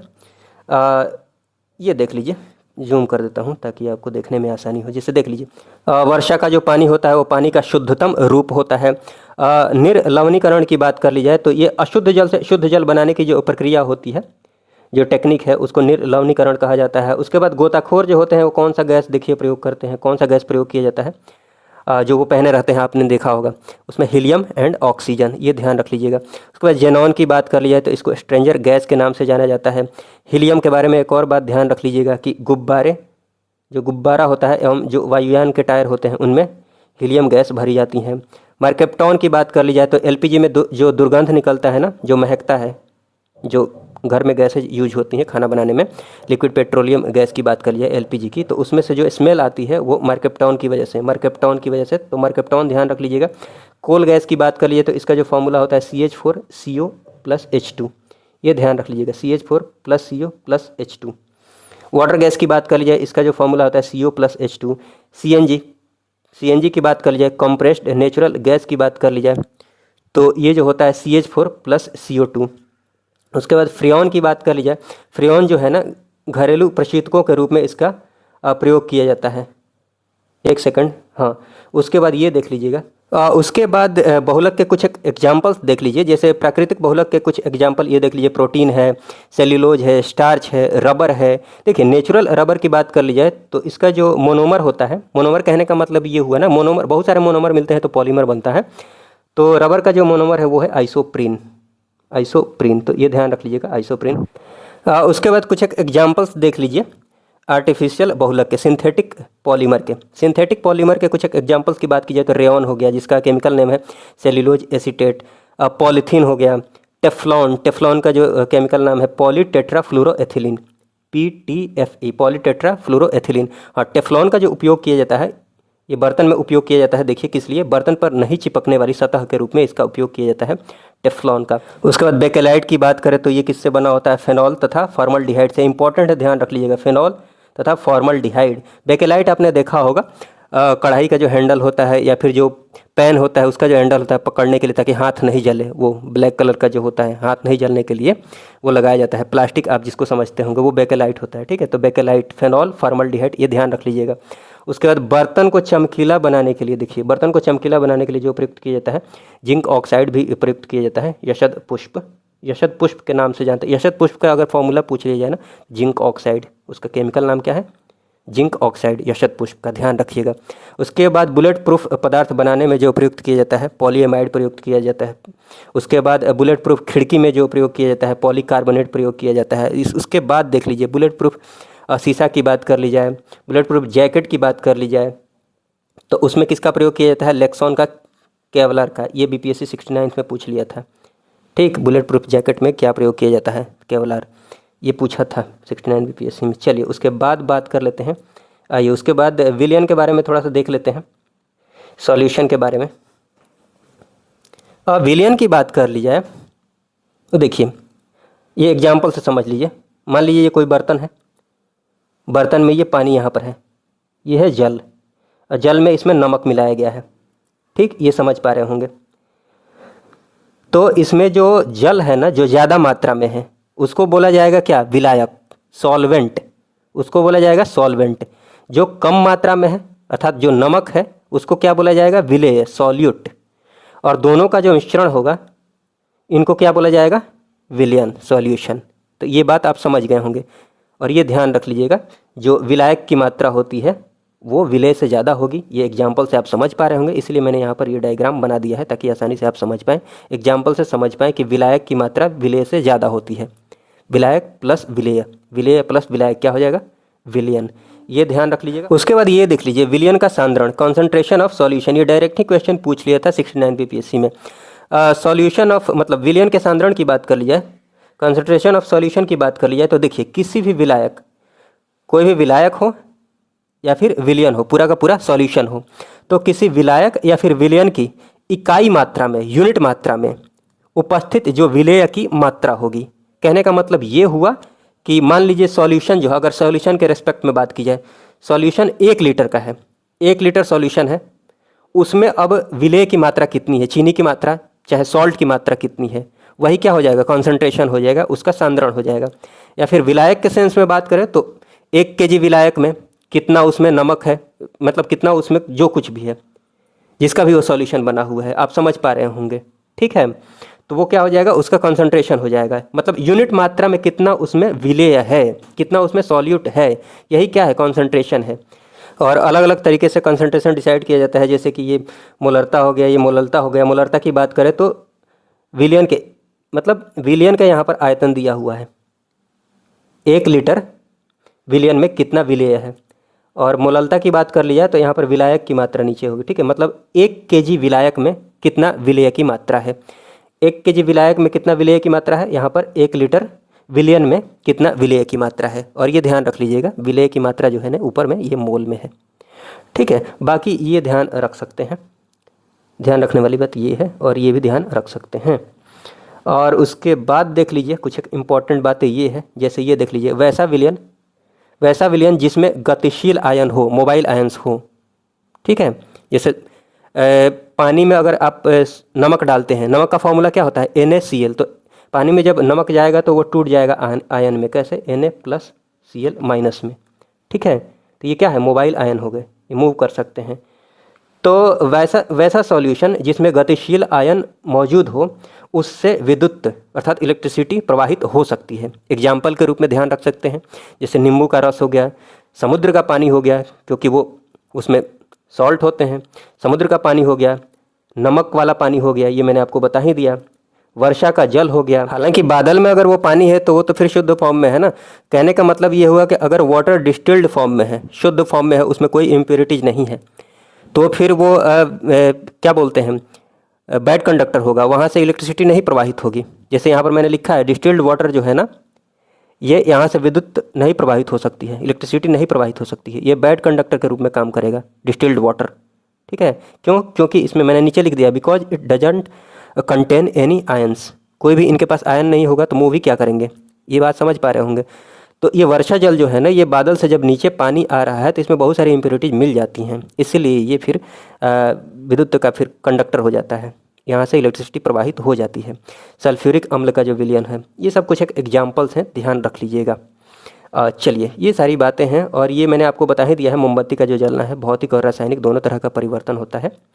और ये एटीपी आपने बायो में पढ़ा होगा, एटीपी का फुल फॉर्म ध्यान रख लीजिएगा, एडिनोसिन ट्राइफॉस्फेट, एडिनोसिन ट्राइफॉस्फेट।